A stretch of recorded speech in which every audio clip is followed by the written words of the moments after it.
दर्शकों, जगत गुरु संत रामपाल जी महाराज के अद्भुत अलौकिक सत्संग प्रवचनों ने हिंदुस्तान में ही नहीं बल्कि विश्व में एक आध्यात्मिक ज्ञान की क्रांति ला दी है। लाखों श्रद्धालुओं ने हमें इन सत्संगों के प्रसारण के लिए बधाई पत्र भेजे हैं। इसके साथ साथ कुछ श्रद्धालुओं ने कुछ शंकाएं भी हमारे को भेजी हैं। हमने उन सब श्रद्धालुओं की शंकाओं के निवारण के लिए संत रामपाल जी महाराज से भेंट की तथा महाराज जी से उन सभी शंकाओं का निवारण जाना, जिसकी जिज्ञासा हमारे दर्शकों में बनी हुई है। तो आइए अब जानते हैं परम पूज्य जगत गुरु तत्वदर्शी संत रामपाल जी महाराज से आपकी हर शंका का समाधान। महाराज जी, गीता अध्याय 18 के श्लोक 62 में गीता ज्ञानदाता अपने से अन्य परमेश्वर की शरण में जाने को कहता है। वह परमेश्वर कौन है? पुण्यात्माओं, गीता अध्याय नंबर 18 के श्लोक नंबर 62 और 66 में गीता ज्ञानदाता कहता है कि अर्जुन, तू सर्वभाव से उस परमेश्वर की शरण में जा। उसकी कृपा से तो परम शांति को और सनातन परम धाम को प्राप्त होगा, उस परमेश्वर की कृपा से। और गीता अध्याय नंबर 18 के श्लोक नंबर 66 में एक वर्ज शब्द है, वर्ज। अब वर्ज माने जाना होता है। जैसे इंग्लिश वर्ड है गो, तो गो मीन जाना, और जहां गो शब्द लिखा हो कोई कहीं पर लिख रखा ही इज गोइंग, उसका अर्थ कर दे वो आ रहा है तो उसमें कितने नंबर आओगे उस विद्यार्थी का? 0। और ये हमारे धर्मगुरु 100 के 100 नंबर प्राप्त कर रहे। वर्ज माने जाना होता है, इन्होंने आना कर रखा है। तेरा गजब है। गीता ज्ञानदाता अपने से अन्य परमेश्वर परम अक्षर ब्रह्म की शरण में जाने को कह रहा है। महाराज जी, तत्वदर्शी संत की क्या पहचान है? कृपया प्रमाण सहित बताइए। गीता अध्याय नंबर 15 के श्लोक नंबर 1 से 4 में कहा है कि उल्टा लटका हुआ संसार रूपी वृक्ष है, और जो संत इसके सभी विभागों से परिचित है, नारे नारे भाग बता देगा, वो तत्वदर्शी संत है। ये देखिएगा, एक बार ये उल्टा लटका हुआ संसार रूपी वृक्ष देख लें। ये है गीता अध्याय नंबर 15 के श्लोक 1 से 4 और 16-17 का सारांश। ऊर्ध्व मूलम अधः शाखम, ऊपर को मूल वाला ऊर्ध्व मूलम और नीचे को शाखा वाला ये उल्टा लटका हुआ संसार रूपी वृक्ष है। ऊर्ध्व मूलम, देखिएगा, ऊर्ध्व मूलम गीता अध्याय नंबर 15 का 15 अध्याय, प्रथम मंत्र। ऊर्ध्व मूलम अधः शाकम अश्वत्थम प्राहु अव्यम छंदासी यस्य प्रणानी ये तम वेद स वेदवित। इनका अनुवाद पढ़िए। आदि पुरुष परमेश्वर रूप मूल वाले, यानी आदि पुरुष परमेश्वर पूर्ण परमात्मा तो समझो इसकी जड़ है। आदि मूल रूप परमेश्वर मूल व रूप मूल वाले आदि पूर्ण परमात्मा तो समझो परम अक्षर ब्रह्म है। ये परम अक्षर ब्रह्म है। ये बताते आदि पुरुष परमेश्वर रूपी मूल वाले अधः शाखम, यहां गलत कर दिया इन्होंने। अधः माने इन्होंने कर दिया ब्रह्मा मुख्य, ब्रह्मा रूप मुख्य शाखा वाले नहीं। अब देखो, इसमें दूसरे मंत्र में अधः 2 बार है। अधः अधः अधः च ऊर्ध्वम, ऊर्ध्व माने ऊपर, अधः माने नीचे। यहां देखना, इन्हीं का अनुवाद है। अधः माने नीचे, अधः माने नीचे। तो यहां जहां ये इनकी बुद्धि स्लिप करगी, अज्ञानियों की अड़ंगा कर दिया, ब्रह्मा को मुख्य रूप बना दिया, मुख्य। ऊर्ध्व मूलम अधः शाखम, ऊपर को जड़ नीचे को शाखा वाला। इसका सीधा सा अर्थ बनता है, ये संसार रूपी पीपल के वृक्ष को अविनाशी कहते हैं। वेद जिसके पत्ते कहे गए हैं, वेद जिसके पत्ते कहे गए हैं, और उस संसार रूप वृक्ष को जो पुरुष, जो व्यक्ति मूल सहित यानी जड़ से लेकर पत्तों तक तत्व से जानता है, सह वेदवित, वह वेद के तात्पर्य को जानने वाला है, अर्थात वो तत्वदर्शी संत है। अब ये देखिएगा, अब क्या इससे सिद्ध हुआ कि जो ऊपर को जड़ और नीचे को तीनों शाखा वाला पीपल का, संसार रूपी पीपल के वृक्ष को सभी विभागों सहित जानता है। छंदासी छंद माने टुकड़े, उसके सारे विभागों को जानता है। स वेदवित परमात्मा 600 वर्ष पहले आए थे। तत्व ज्ञान वो स्वयं बताया करते हैं। सच्चिदानंद ब्रह्म की वाणी कहलाती है वो। उसको सूक्ष्म वेद और तत्व ज्ञान भी कहा जाता है। उसमें परमात्मा ने 600 वर्ष पहले अपनी वाणी में कहा है, अक्षर पुरुष एक पेड़ है, निरंजन वाकी डारे, तीनों देवा शाखा है, वही पाते रूप संसार। ओए होए, ये भगवान, इन बातों तो भगवान पहचान लो जिनको हमारे विद्वान पुरुष महर्षि मंडलेश्वर नहीं समझ सके इस गीता के आशय को। और परमात्मा ने 600 वर्ष पहले अपने तत्व ज्ञान में लिख रखा है कि अक्षर पुरुष एक पेड़ है। जमीन से जो बाहर दिखाई देता है उसको पेड़ कहते हैं। तुरंत जो बाहर का हिस्सा है उसको अक्षर पुरुष कहा है परमात्मा ने। और उससे फिर एक डार निकलती हो उसको सरपुरुष ज्योति निरंजन कहा है। गीता अध्याय नंबर 15 के श्लोक नंबर 16 और 17 में 3 पुरुष है, सरपुरुष, अक्षर पुरुष और उत्तम पुरुष तू अन्य। परमात्मा इति उदारता ये लोक तरम आविश्य विभर्ति अवेश्वर है। जो सबका धारण पोषण करता है वो श्रेष्ठ भगवान, वास्तव में अविनाशी परमात्मा जिसको परमात्मा कहा जा सकता है, वो तो एक सरपुरुष अक्षर पुरुष से अन्य है। और वही तीनों लोकों में प्रवेश करके सबका धारण पोषण करता है। यानी वृक्ष का धारण पोषण मूल से होता है। और मूल कौन है? वो परम अक्षर ब्रह्म है। तो परमात्मा ने स्वयं बताया था अक्षर पुरुष एक पेड़ है और सरपुरुष वाकी डार, ज्योति निरंजन को सरपुरुष को। और तीनों देवा शाखा हैं, रजगुण ब्रह्मा, सतगुण विष्णु, तमगुण शिव जी और पात रूप संसार। अब मूल रह गया। उन्होंने मूल का जिक्र नहीं किया इसमें। मूल को बताने के लिए दास भेजा। यदि कोई यहां आकर अननोन स्थान पर कोई जाकर खड़ा हो जा और कहे कौन है तू, वो कह मैं डीसी हूं, चल अपना काम करे, होगा डीसी। और उसके साथ कोई उसका गनमैन हो या कोई और अधिकारी हो, वो जाके कभी हटियो डीसी साहब आ गए। अच्छा डीसी साहब आ गए, तो सारे एक तरफ हो जा। तो ऐसे स्वयं परमात्मा ये कस थोड़ी सी छोड़ गए, सारे नौकर हो तो ये दास भेज दिया उनका नौकर, हट जाओ भाई, ये परमात्मा है और ये है वो परमात्मा। अरे सब न मानने पड़ेंगे क्योंकि परमात्मा ही है। अब देखिएगा ये उल्टा लटका हुआ संसार रूपी वृक्ष, इसका पूरा चित्र देखो, ठीक है। अब यहां बताया परमात्मा ने, ये देखिएगा ये जमीन से बाहर जो दिखाई देता है ये हिस्सा, इसको कहा कि अक्षर पुरुष एक पेड़ है। ये तना तो अक्षर पुरुष है और सरपुरुष वाकी डार, ये ज्योति निरंजन काल और तीनों देवा शाखा है, भाई पाते रूप संसार। हम तो यहां पर हैं। महाराज जी, हमने सुना है कि आप जी श्री ब्रह्मा जी, श्री विष्णु जी, श्री शिव जी आदि देवताओं की पूजा छुड़वाते हैं, क्या ये उचित है? पुणात्माओं, ये नहीं कहा कि ब्रह्मा विष्णु महेश रिजेक्टेड हैं। ब्रह्मा विष्णु महेश को हम छुड़वा सकते हैं? हम कोई बालक हैं? अब कोई ये कहे कि ब्रह्मा विष्णु महेश का हमारी भक्ति से कोई लिंक नहीं है, ये महामूर्ख की बात होगी। अब जैसे हम कोई पौधा लाकर बीजते हैं आम का, तो परमात्मा ने ये नहीं कहा कि ब्रह्मा विष्णु महेश रिजेक्टेड हैं या इनका कोई अस्तित्व नहीं है। ये तो एक पौध इस संसार रूपी पेड़ की शाखा है। अब जैसे परमात्मा ने ये बताया तुम साधना गलत कर रहे हो, तुम मूल को छोड़ के और टहनियों की तरफ से पौधा बो दिया तुमने, तुम साधना शास्त्र विरुद्ध कर रहे हैं। तुम पूजा तीनों देवताओं की कर रहे हो, ये गलत है। तुमने पूजा करनी चाहिए मूल भगवान की, मुख्य परमात्मा की, और वो शास्त्र अनुकूल आपके कर्म होंगे, फिर उनसे संस्कार बनेंगे। ब्रह्मा विष्णु महेश रूपी इस संसार रूपी वृक्ष की शाखा के पास जाएंगे, फिर उनसे आपको फल मिलेंगे। आप कैसे कर रहे थे, आपने करना कैसे चाहिए था। देखिए आप ऐसे कर रहे हैं।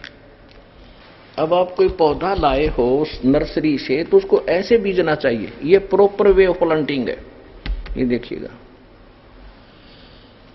ठीक है, ये बिल्कुल सही है। ये तरीका है कि मूल जड़ को जमीन में गड्ढा खोद कर उसको गाड़ो और उसकी पूजा करो, सिंचाई करो, तो यहां से आहार चलेगा तना में, सरपुरुष में, अक्षर पुरुष में, फिर सरपुरुष डार में, और ये ब्रह्मा विष्णु महेश यहां पर हैं। तो ये पेड़ बनेगा, बड़ा हो गया। तो इन ब्रह्मा विष्णु महेश का फल लगेंगे आम के, इन टहनियों के। और कोई ये कहे कि इस टहनियों को काट दो, हमने इनकी जरूरत नहीं, हम तो मूल मूल की पूजा करेंगे, तो महामूर्ख होगा वो। परमात्मा ने कहा है तीनों देवा कमल दल बसे, ये ब्रह्मा विष्णु महेश, प्रथम इनकी वंदना फिर सुन सतगुरु उपदेश। ये तीनों देवता हमारे कमलों के अंदर इनका निवास है। प्रथम इनकी वंदना या साधना प्रथम मंत्र में आपको दी है, या करनी पड़ेगी। और उसके बाद सतगुरु का उपदेश भी सुनो, इस समय मत लटके रहना। वो आगे और क्या बताएगा सतगुरु, वो सारे मंत्र विधि बताई जाएगी। तो कोई ये कहते हैं कि आपके गुरुजी तो ब्रह्मा विष्णु महेश को छुड़वाते हैं। ब्रह्मा विष्णु महेश को कैसे छुड़वाऊंगा मैं? एक पौधे की टहनी कैसे कटवा दूं? फल इन्हीं को मिलना, लेकिन मिलेगा फल तो यही देंगे, क्योंकि यहाँ के प्रधान है ये। और ये देंगे फल उसको जिसका शास्त्र अनुकूल साधना होगी, उससे संस्कार बनेंगे, उन संस्कारों का वर्कडन ये देंगे। आप क्या कर रहे हो? परमात्मा ने बताया आप ऐसे कर रहे हो धर्मदास, आपने मूलतः ऊपर छोड़ दी खाली, जिसकी पूजा करनी चाहिए थी, और तुमने पूजा शुरू कर दी, ये टहनी गाड़ दी नीचे। ब्रह्मा विष्णु महेश को आपने गड्ढे में गाड़ रखा है और इसकी से पूजा कर रहे हो। ये सारा भक्ति रूपी पौधा थारा विनाश हो गया, भक्ति रूपी पौधे का नाश कर दिया आपने। अब परमात्मा कहते ऐसे शास्त्र अनुकूल साधना कीजिए। कबीर साहब कहते एक कैसा दे सब सदे और सब साध्य सब जावे, माली सींचे मूल को फले फूले गोए। अब ये एक के साध्य सारे सदेंगे और सब साध्य हैं, ये देखो सब साध्य सब जावे, कति नाश कर दिया। और माली यानी बुद्धिमान व्यक्ति जो इस प्रोसेस इसके प्रोसीजर से परिचित है, वो तो मूल न सींचेगा, इसकी पूजा करेगा और फिर ये फल फूल अघाय यानी खूब लदपद हो जाएंगे फल इसके। तो ये है अध्यात्म ज्ञान, ये है परमात्म ज्ञान जो दास आपको बता रहा है। अब यहां गीता अध्याय नंबर 15 के श्लोक 1 से 4 का सारांश है, देखिएगा। अब गीता पुण्यात्माओं आपके ईब समझ में आएगी गीता जी का सारांश क्या है। तू अदर है, आत्मा अमर है, तू क्या लेकर आया था, अर्जुन क्यों चिंता करता है, 4 लाइन लिख देते तो गीता जी का सार खाक सार था। ये सार तो ये है जो दास आपको बताने जा रहा है।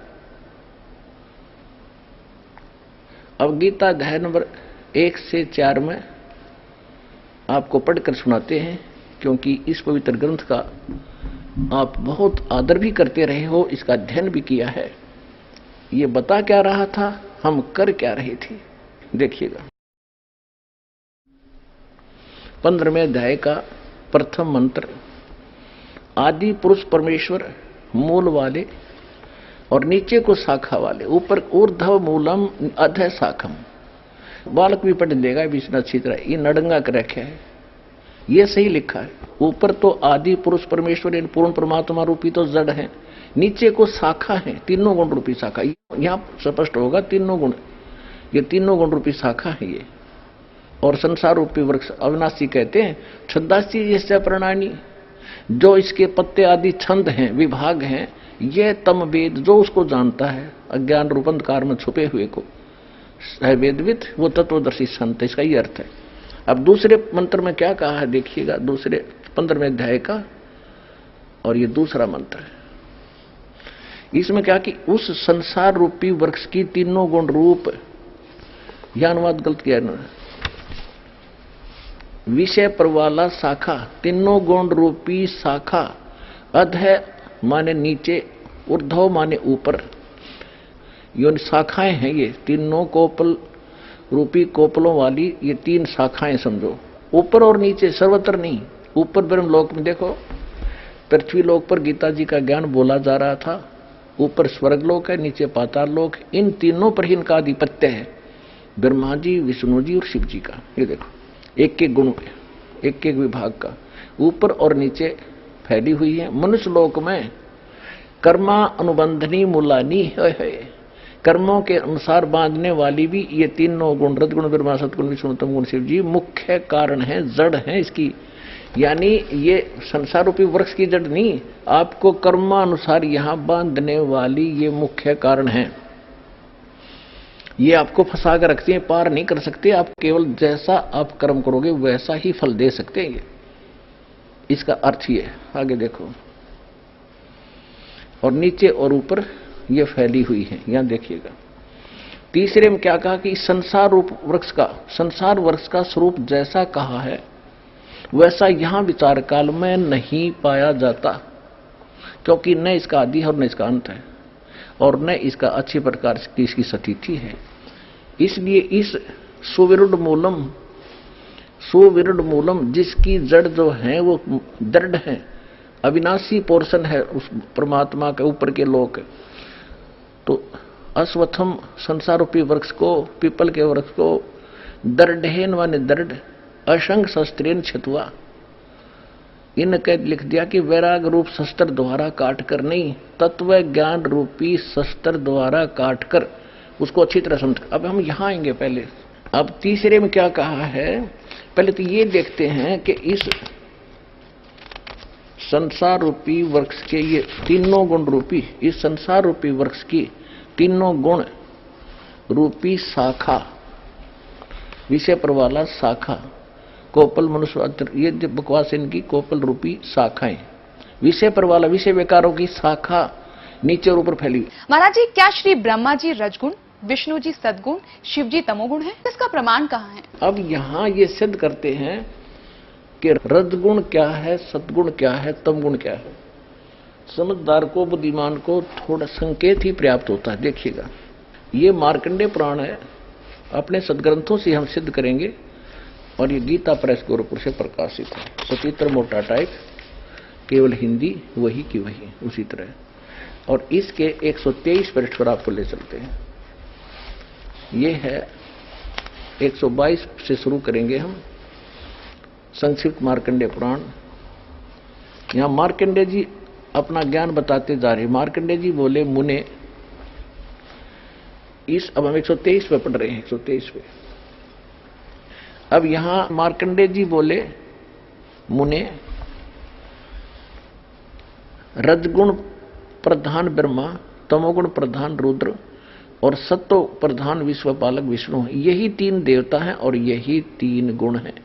परमेश्वर ने 600 वर्ष पहले कहा था, गुण तीनों की भक्ति में ये भूल पड़ो संसारे, कह कबीर निज नाम बिना कैसे उतरो पार, तीन देव की जो करते भक्ति उनकी को देना हो वह मुक्ति।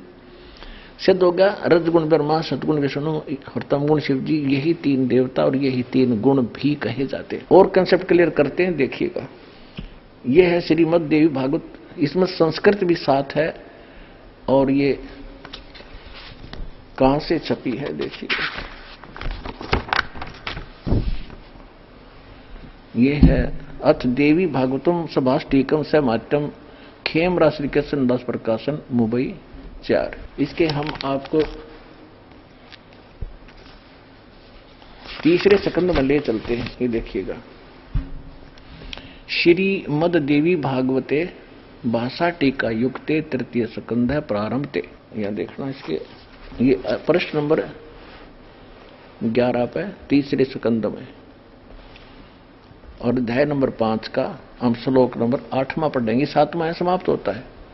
हे माता, शंकर भगवान कह रहे हैं, हे माता, यदि हमारे ऊपर सदा आप दयायुक्त हो तो हमको तमोगुण में किस प्रकार प्रदान किया, ब्रह्मा रजोगुण और हरि सतगुण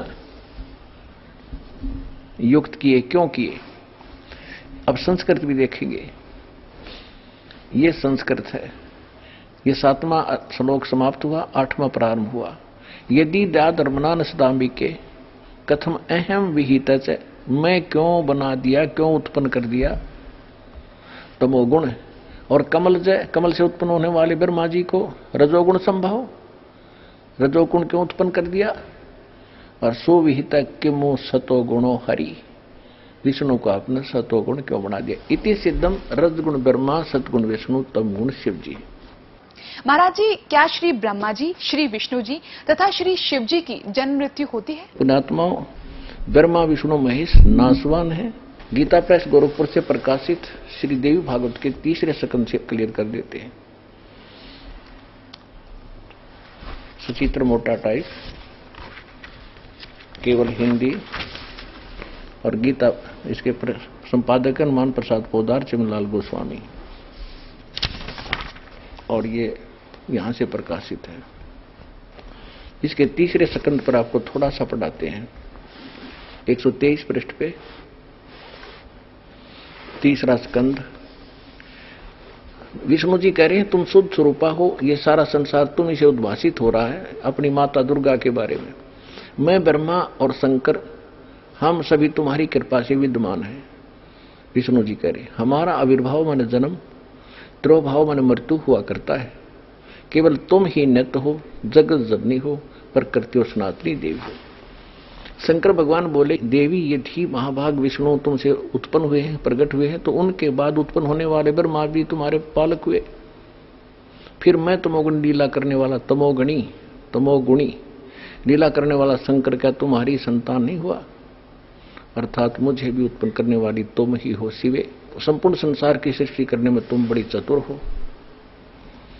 इस संसार की सृष्टि, स्थिति और संहार में तुम्हारे गुण सदा समर्थ हैं। उन्हीं तीनों गुणों से उत्पन्न हम ब्रह्मा विष्णु एवं शंकर, रजगुण ब्रह्मा सदगुण विष्णु तमगुण शिव जी नियमानुसार कार्य में तत्पर रहते हैं। देवी भागवत के इस चंद पंक्तियों ने 4 कंसेप्ट क्लियर कर दिए।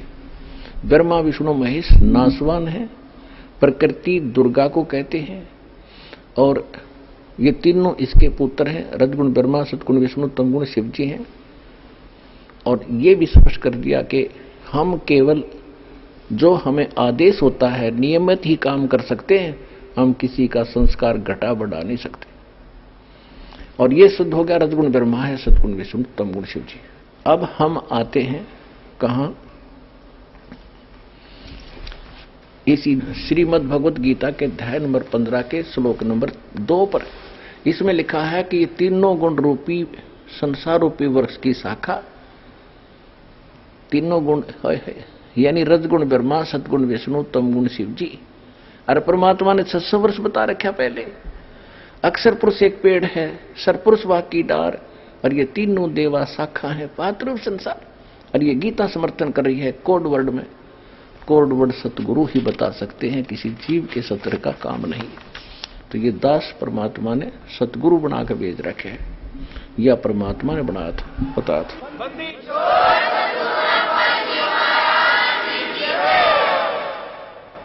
अब ये देखिएगा, अब हम आगे श्रीमद् भगवत गीता, ये वही गीता प्रेस गोरखपुर से प्रकाशित अध्याय नंबर 15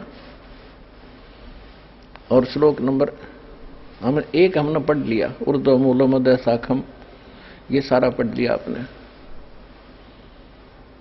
उसके पत्ते कहे गए हैं।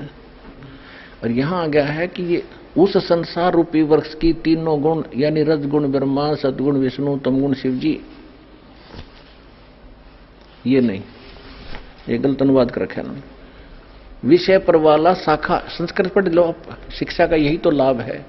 विषय पर वाला शाखा, विषय विकारों वाली शाखा है। रजगुण तमगुण समगुण ये विकार ही है, और नीचे और ऊपर फैली हुई, सर्वत्र नहीं है। मनुष्य लोक में कर्मानुबंधनी मूलानी, कर्मा के अनुसार बांधन की भी ये मुख्य कारण है। ये ब्रह्मा विष्णु महेशी, ये नीचे और ऊपर यानी स्वर्गलोक और पाताल लोक में फैली हुई है। पृथ्वी लोक पर ज्ञान युग बोला जा रहा।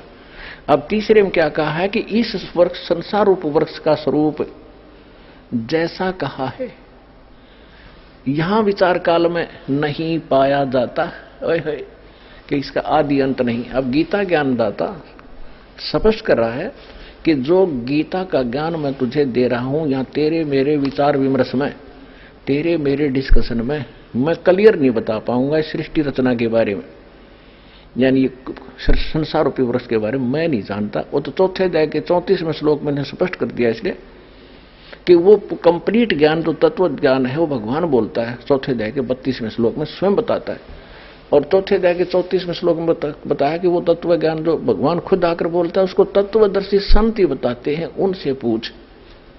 तो यहां भी स्पष्ट हो गया इससे कि मैं जो तुम्हें बताने जा रहा हूं गीता का ज्ञान, मैं कंप्लीटली नहीं बता सकता, मैं नहीं बता पाऊंगा तुझे यहां गीता के डिस्कशन में, विचार विमर्श में। ये देखिएगा, इस संसार का जो स्वरूप कहा है यहां वैसा यहां विचार काल में, यानी तेरे मेरे गीता जी वाले इस विचार विमर्श में मैं नहीं बता पाऊंगा, मैं नहीं पाया जाता, क्योंकि न तो इसका आदि है न इसका अंत है, और न इसकी अच्छी प्रकार स्थिति है।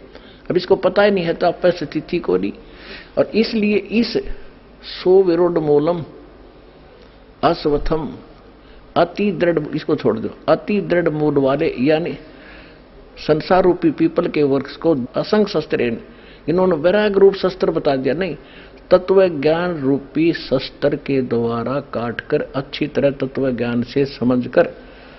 अब यहां सुविर्ण मूलम क्यों कहा कि इस परमात्मा की जो ऊपर का पोर्शन है, सतलोक अलखलोक अगमलोक अकय लोक अनामी लोक जिसको कहते हैं, जहां वो परमात्मा का जो स्थान है, जो मूल मालिक जहां रहता है, वो जड़ है सारे संसार की, जहां से सबकी उत्पत्ति हुई है, वो अविनाशी है। इसलिए कहा कि सुविरोध मूलम, उस अविनाशी स्थान वाले भगवान की जानकारी दृढ़ माने अटल, जिसमें कोई मीन मेख ना, उस ज्ञान में, तत्व ज्ञान में दृढ़। देखो, दृढ़ेन असंग शस्त्रेण छतवा, उस अटल तत्व ज्ञान रूपी शस्त्र द्वारा काट के, यानी अज्ञान रूप में अज्ञान अंधकार में छुपी हुई इस गुत्थी को उस तत्व ज्ञान से समझकर उसके पश्चात चौथा 15वें अध्याय का चौथा श्लोक देखिएगा।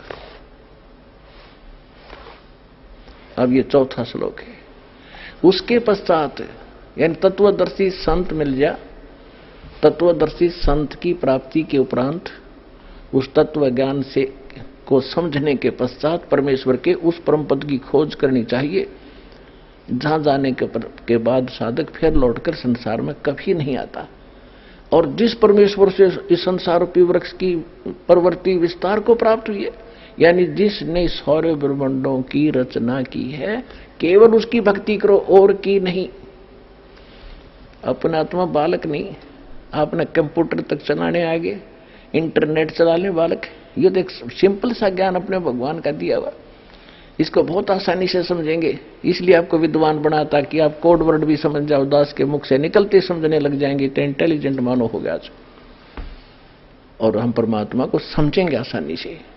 अब देखिएगा, तत्पश्चात यानी उसके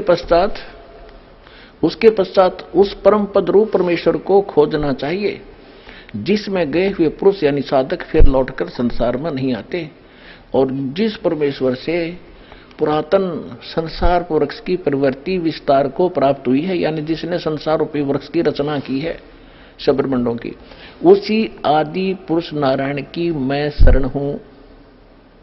गीता ज्ञानदाता कह रहा है कि इस प्रकार निश्चय करके उस परमेश्वर का मनन और निधिध्यासन करना चाहिए।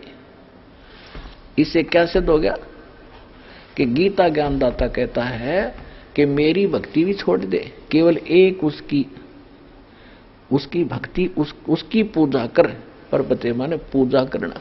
इससे सब निर्णय होता जा रहा है कि जिनको हम भगवान मानते थे वो भगवान कौन से थे, किस सत्र के थे। आइए अब हम उन श्रद्धालुओं के अनुभव जानते हैं जो जगत गुरु तत्वदर्शी संत रामपाल जी महाराज जी से दीक्षा प्राप्त कर चुके हैं तथा उनके द्वारा बताए गए भक्ति मार्ग पर चल रहे हैं। नमस्कार सर। सत साहिब। क्या शुभ नाम है जी आप जी? मेरा नाम किशन लाल चौधरी। सर कहाँ से आए सर? मैं गांव फतेहगंज परासिया, तहसील उनेरा, जिला टोंक, राजस्थान से हूँ सर। सर क्या काम करते हैं आप? जी मैं गवर्नमेंट विद्यालय में साइंस टीचर हूँ। सर परमहंस सतगुरु रामपाल जी महाराज की शरण में आने से पहले आप कौन सी भक्ति करते थे? सदगुरु रामपाल जी महाराज की शरण में आने से पहले भगत जी हम वही भक्ति और उपासना किया करते थे, जो एक साधारण ग्रामीण हिंदू परिवार में किया करते थे। देवी देवताओं की पूजा, ऊत बूत और पितरों की पूजा। और इनके अलावा 1990 से गीता प्रेस गोरखपुर से जो कल्याण पत्रिका प्रकाशित होती है, वो कल्याण पत्रिका का मैं नियमित पाठक रहा हूँ 1990 से 97 तक। तो उसमें विभिन्न प्रकार की सनातन साहित्य में अपने हिंदू धर्म के आधार पर विभिन्न देवी देवताएं थे, उनमें हमारी श्रद्धा बढ़ी, लेकिन हम इस निष्कर्ष पर नहीं पहुंच पा रहे थे कि वास्तव में परमात्मा है कौन। 1997 में फिर गायत्री परिवार शांति कुंज हरिद्वार में 1997 में मैंने गायत्री परिवार में दीक्षा ली, और गायत्री परिवार में गायत्री मंत्र की दीक्षा के बाद शांति कुंज हरिद्वार के दिशा निर्देशों में जैसा उन्होंने विधि विधान और साधना की विधि बताई, उनके आधार पर नवंबर 2011 तक वो उपासना ही की। और उस उपासना में रोजाना कम से कम 3 मालाएं गायत्री मंत्र की जाप करना, इनके अलावा दोनों नवरात्रि के अंदर 24-24 हजार के गायत्री मंत्र के लघु अनुष्ठान का पुरुषन करना, इनके अलावा गायत्री मंत्र का हवन, और हम विभिन्न प्रकार की गोष्ठियों आदि का आयोजन करते थे। और तहसील स्तर में गायत्री परिजन प्रमुख एक कार्यकर्ता भी था उनेरा तहसील का, जिसमें भारतीय संस्कृति ज्ञान परीक्षा का आयोजन करवाते थे और विभिन्न प्रकार से हम इसमें सहयोग करते थे। सर जैसे अभी आप बता रहे थे कि पहले आप वो भी भक्तियाँ करते थे जो एक आम हिंदू समाज में प्रचलित हैं, उस भक्ति का आपको कोई लाभ नहीं मिला, और आपको इवन दो तो ये भी पता नहीं चला कि एक परमात्मा कौन है, किसकी भक्ति करनी चाहिए, कैसे करनी चाहिए। और इसी भूल भुलैया में आप पहुंच गए हरिद्वार, गायत्री परिवार से आप जुड़ गए और उनके द्वारा बताई गई विधि विधान के अनुसार आपने भक्तियाँ की, आपने अनुष्ठान भी बहुत किए। तो सर ये सब जो भक्ति आपने की, उस भक्ति का आपको क्या लाभ मिला? 26 जनवरी 2001 को गुजरात में भयंकर भूकंप आया था, तो गायत्री परिवार से एक अखंड ज्योति पत्रिका निकलती है, अभी भी निकल रही है वो अखंड ज्योति पत्रिका और युग निर्माण योजना और प्रज्ञा अभियान पाक्षिक। तो उस प्रज्ञा अभियान पाक्षिक में एक समाचार छपा था कि गुजरात में जो लाखों लोग उस भूकंप में मारे गए थे, उन भूकंप में मरने वालों में एक भी गायत्री परिजन नहीं था, और किसी भी गायत्री परिजन की किसी भी प्रकार की जनधन की हानि नहीं हुई है।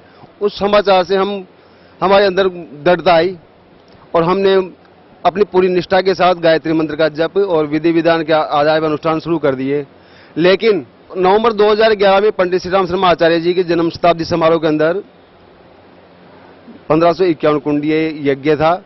उस यज्ञ में जन्म शताब्दी समारोह का यज्ञ था, उसमें हमारी भागीदारी में मेरे साथियों के साथ शांति कुंज हरिद्वार गया हुआ था, और वहां पर जो यज्ञ का मेन वेदी थी, हमारे आंखों के जस्ट सामने वहां भगदड़ हुई और कम से कम 22 गायत्री परिजन मारे गए।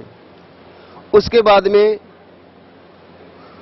मेरे मन में आचार्य जी के प्रति थोड़ी श्रद्धा कम हो गई और गायत्री मंत्र से जो मेरे अंदर जो निष्ठा थी, जो दृढ़ता वाली भावना थी, वो अचानक खत्म हो गई और मैं भक्तिहीन हो गया एक तरह से।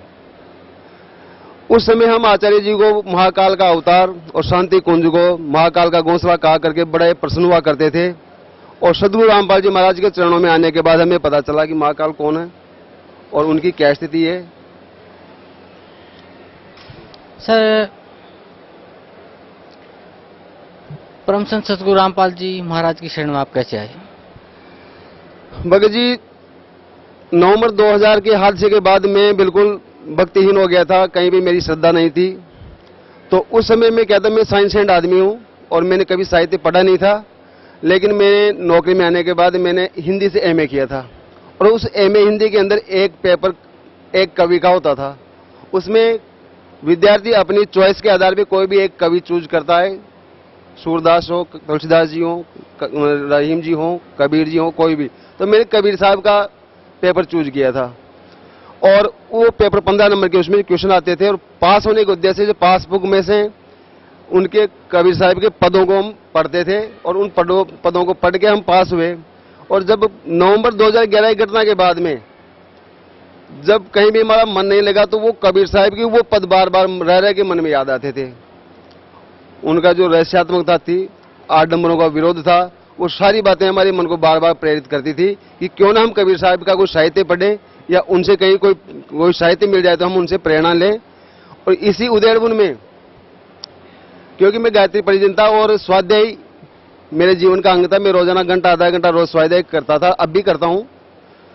तो उस हिसाब से मेरे मौसा जी के यहाँ टोंक में मैं बैठा हुआ था, घर पे कोई नहीं थे, और बैठे बैठे ऐसे भक्ति सौदागर का संदेश कोई किताब पड़ी हुई थी मौसा जी की वहाँ, वो मैंने उठकर पढ़नी शुरू कर दी।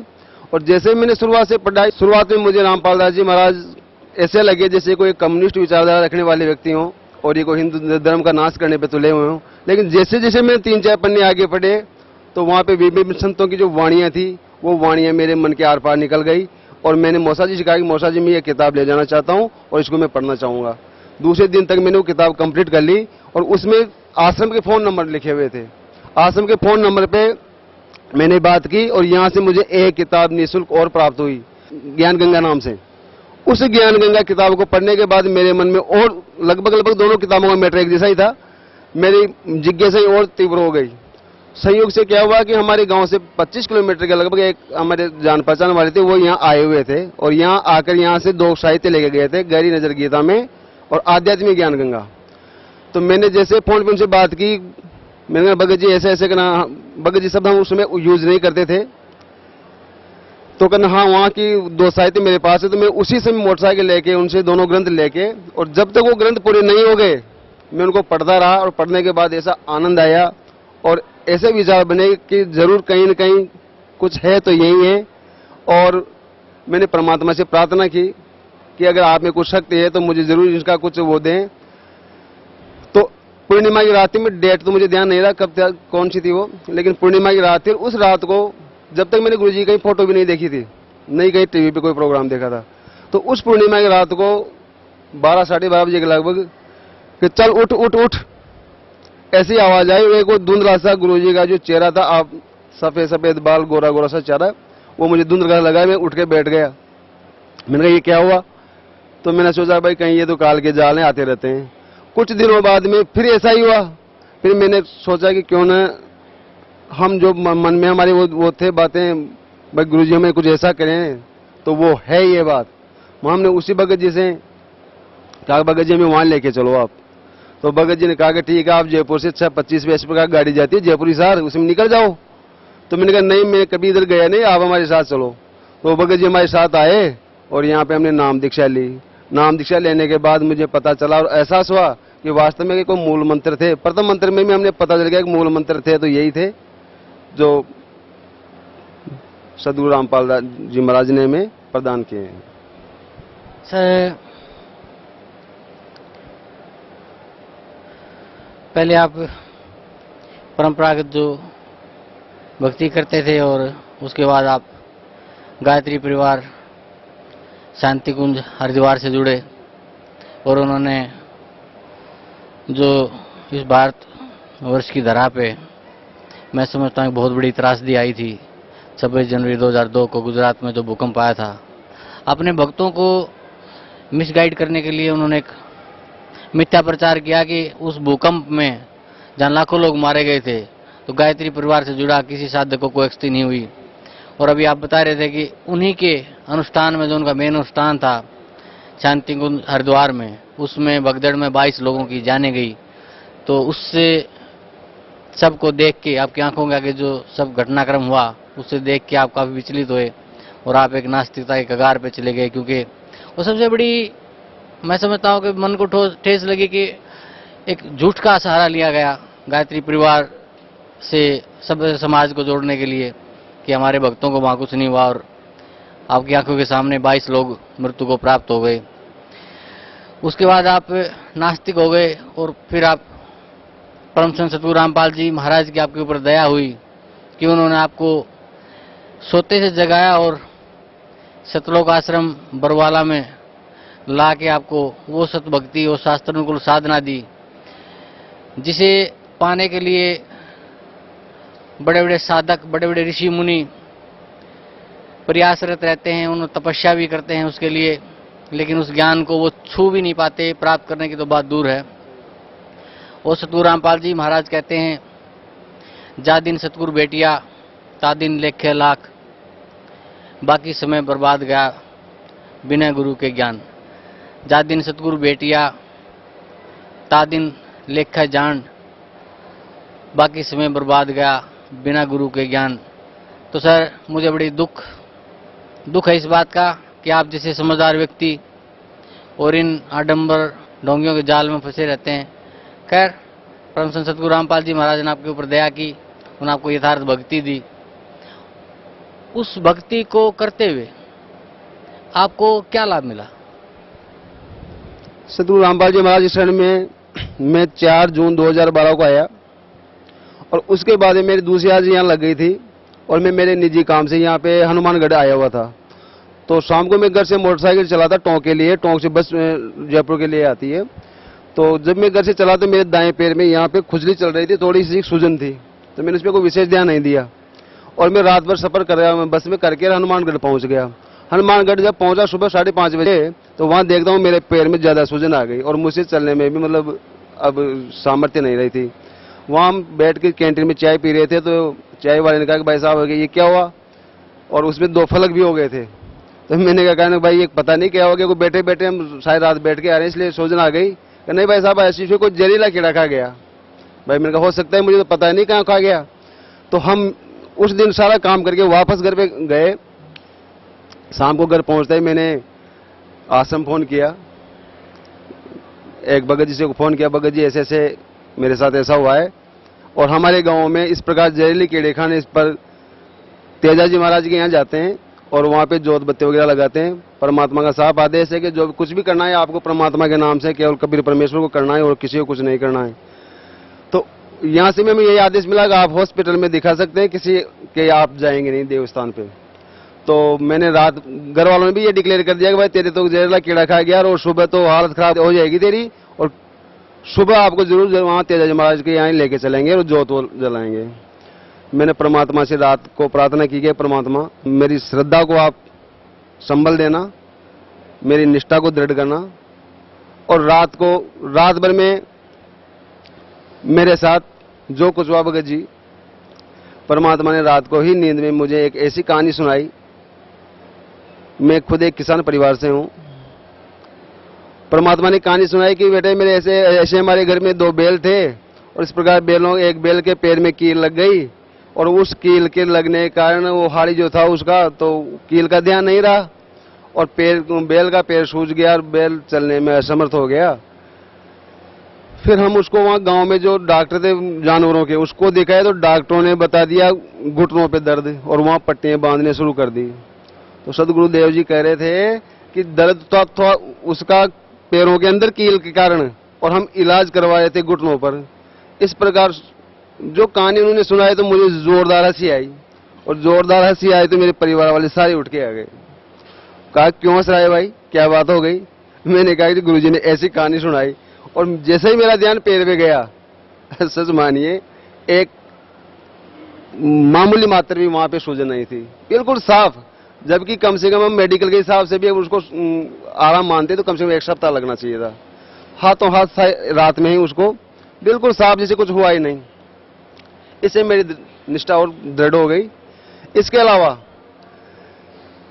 ज्ञान गंगा पढ़ने के बाद भी हम यहाँ से 4G का एक कार्ड ले गए थे, तो हम परिवार वाले सारे सुनते थे बैठ के, और उस कार्ड से हमें जो अलौकिक ज्ञान प्राप्त हुआ तो हमारे घर वालों की निष्ठा भी बढ़ गई। घर वाले भी कहा हमें भी लेके चलो, ये ज्ञान तो बड़ा तगड़ा है।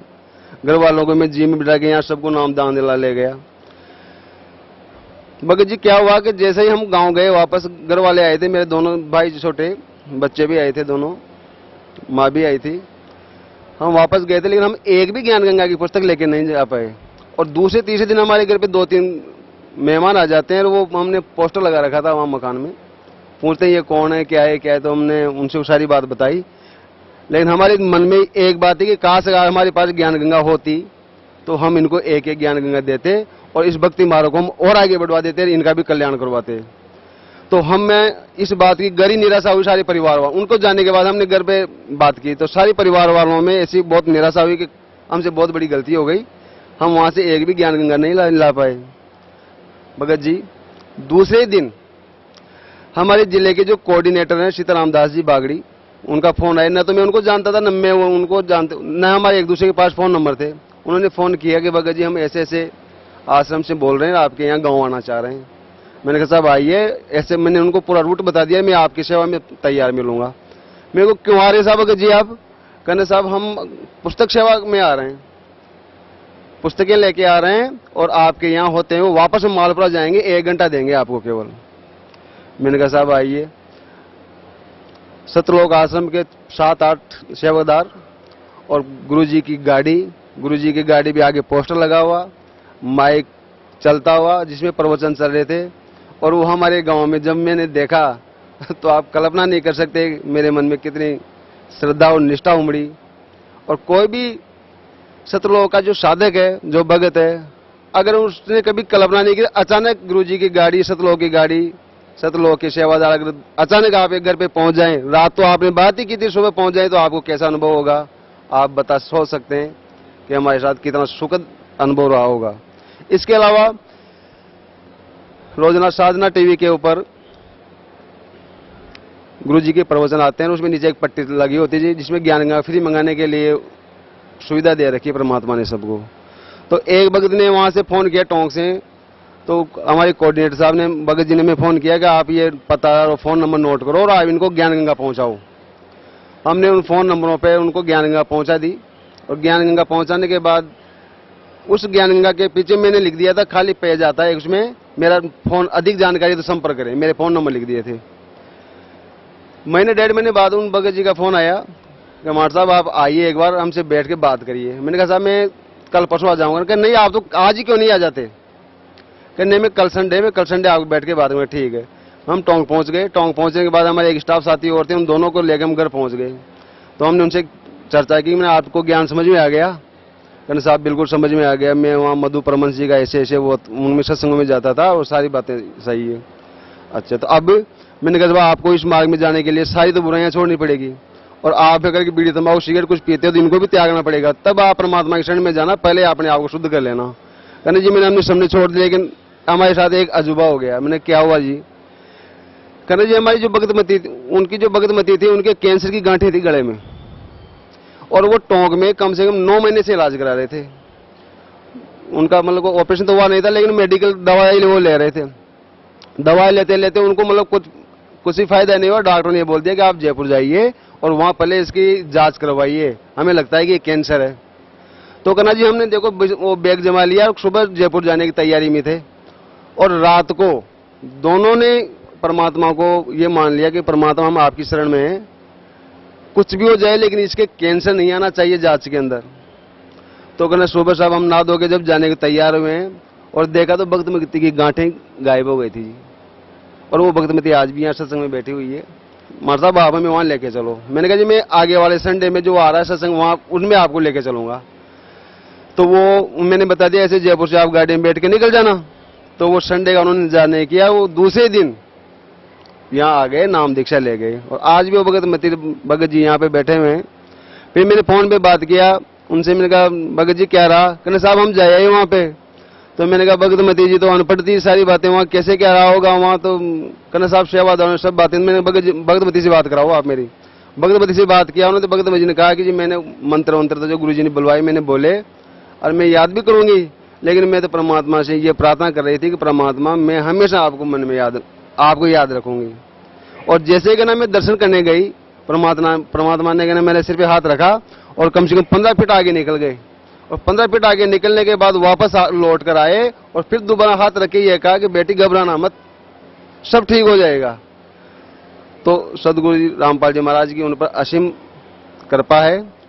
सभी अपने भक्तों पे परमात्मा ऐसी कृपा करेंगे। भगत जी सबसे बड़ा लाभ हमें सदगुरु रामपाल जी महाराज की शरण में आने से ये मालूम हुआ, अब तक हिंदू धर्म के जितने भी साधक हैं, भगत हैं, वो सब जानते हैं कि गॉड इज वन, परमात्मा एक है, लेकिन वो परमात्मा कौन है, उस परमात्मा की खोज में सब भटक रहे हैं। किसी को पता नहीं है कि कोई ब्रह्मा जी को, कोई विष्णु जी को, महेश जी को, वो सब अलग अलग बता रहे हैं। तो परमात्मा की शरण में आने से हमें एक तो परमात्मा का पता चला, हमारी मृत्यु क्यों होती है, हमारा स्थायी स्थान कहाँ है, और इस भक्ति के करने से हमें पूर्ण मोक्ष मिलेगा, ऐसा परमात्मा का आश्वासन है। परमात्मा कहते हैं कि जो जन मेरी शरण है ताका हूं मैं दास, और गेल गेल फिरता रहूं जब तक धरती आकाश। अगर इन परमात्मा की शरण में कोई एक बार भी आ गया तो परमात्मा का आश्वासन है कि उस भक्त का वो उद्धार करके रहेंगे, मोक्ष उनको प्रदान करवा के रहेंगे। ऐसा आश्वासन किसी भी महंत संत आचार्य ने आज दिन तक, या किसी भी ऋषि मुनि ने या देवताओं ने आज दिन तक, या किसी भगवानों ने ऐसा आश्वासन नहीं दिया जैसा परमात्मा ने हमें दिया है। सर, आपका मानना है कि परम संत सतगुरु रामपाल जी महाराज से नाम उपदेश लेने के बाद आपको मोक्ष मार्ग मिला और आपको उस एक परमात्मा का पता चला जिसे सब कहते हैं परमात्मा एक है, उस कबीर परमेश्वर का जो सतलोक में रहता है और उसकी सत्य भक्ति का जो हमें मोक्ष दिला सकती है, वो आपको परम संत सतगुरु रामपाल जी महाराज की शरण माने से प्राप्त हुई। तो सर, भगत समाज को क्या संदेश देना चाहते हैं आप? भक्त समाज को मैं संदेश नहीं बल्कि मैं एक आत्मीय अनुरोध करना चाहूँगा, विशेषकर मैं गायत्री परिजनों से अनुरोध करना चाहूँगा कि आज दिन तक आपने बहुत मंत्रों का जाप कर लिया, बहुत भजन कीर्तन कर लिए, बहुत नाम उच्चारण कर लिए, और आपके पूर्व एक गायत्री परिजन का एक अनुरोध है जिस पे आप विचार करेंगे। जो वर्तमान में आप गायत्री मंत्र जाप कर रहे हैं वो बनावटी और मिलावटी है। इसका प्रमाण हमारे सदग्रंथों में है कि जो गायत्री मंत्र आप जाप कर रहे हैं वो यजुर्वेद के अध्याय 36 का श्लोक नंबर 3 है और उसमें ओम मंत्र नहीं है, मूल पाठ में ओम मंत्र नहीं है, जबकि हम आज दिन तक गायत्री मंत्र के नाम पे ओम लगा के उस मंत्र को जप रहे हैं और जपवा रहे हैं, तो ये मिलावटी है। दूसरी बात, ये बनावटी है। बनावटी कैसे है कि परमात्मा ने अपनी वाणी में कहा है कि उस गायत्री मंत्र को आप जिह्वा से जाप नहीं कर सकते। गायत्री वेद जाने कडियारा, चौका निर्णय करे विचारा, आदि गायत्री अमर स्थानम, सोहम ततुले हंसा लोक समानम, कहे कबीर गायत्री कलसान, अजर अमरगर मूल ठिकान, नाही सुमरन जिव्य आवा, अदर निरंतर ध्यान लगावा, सत गायत्री अजपा जापम, और कहे कबीर अमरगर वासम, अचिंत पुरुष की गायत्री दीन कबीर बताए, और निष्दिन जो सुमरन करे कर्म भरम मिट जाए, सत गायत्री सुमिर के आवागमन नसाई, और सत लोक वासा करे कहे कबीर समझाई। तो भगत जी, आदि शक्ति गायत्री तो ये है जो अजबा जाप है उसका, और हम जो गायत्री मंत्र जानकर जाप कर रहे हैं वो जिव्या से जाप करने वाला है, इसलिए वो बनावटी है। और मूल गायत्री जाप अजबा जाप है जो संत रामपाल जी महाराज हमें देते हैं, सब भक्तों को दूसरे मंत्र में देते हैं वो। और सभी भक्त जो जहां पे भी अपनी आस्था लगाए हुए हैं वो पूरी तरह से प्रभु प्रेमी आत्माएं हैं, परमात्मा को प्राप्त करना चाहते हैं, लेकिन अपने कर्मवशों से पता नहीं वो कहाँ उलझे हुए हैं। तो वो एक बार जीवन में कम से कम एक बार सतलोक आश्रम में तीर्थ के रूप में एक बार यहाँ जरूर आए, अपना परमात्मा से अपना नाम लें, और अनंत कोटि ब्रह्मांड के नायक हैं वो वर्तमान में साकार रूप में सदगुरु रामपाल दास जी महाराज के रूप में हमारे सामने मौजूद हैं, उनसे नाम दीक्षा लेकर अपना कल्याण करवाएं। सत साहिब। सर, आप टीचर हैं और इंटेलेक्चुअल सोसाइटी से जुड़े हुए हैं, यानी कि पढ़े लिखे समाज से आप संबंध रखते हैं। तो परम संत सतगुरु रामपाल जी महाराज ने सभी धार्मिक गुरुओं को, आचार्यों को, शंकराचार्यों को, ऋषियों को, महर्षियों को शास्त्रार्थ के लिए आमंत्रित किया हुआ है ताकि भक्त समाज को सत भक्ति का ज्ञान हो, उन्हें कैसे मुक्ति मिले इसका एक निर्णायक ज्ञान समाज के सामने पेश हो सके। तो क्या कहना चाहते हैं आप, कैसा लगता है आपको जब परम संत सतगुरु रामपाल जी महाराज ने इन संतों को आमंत्रित किया तब?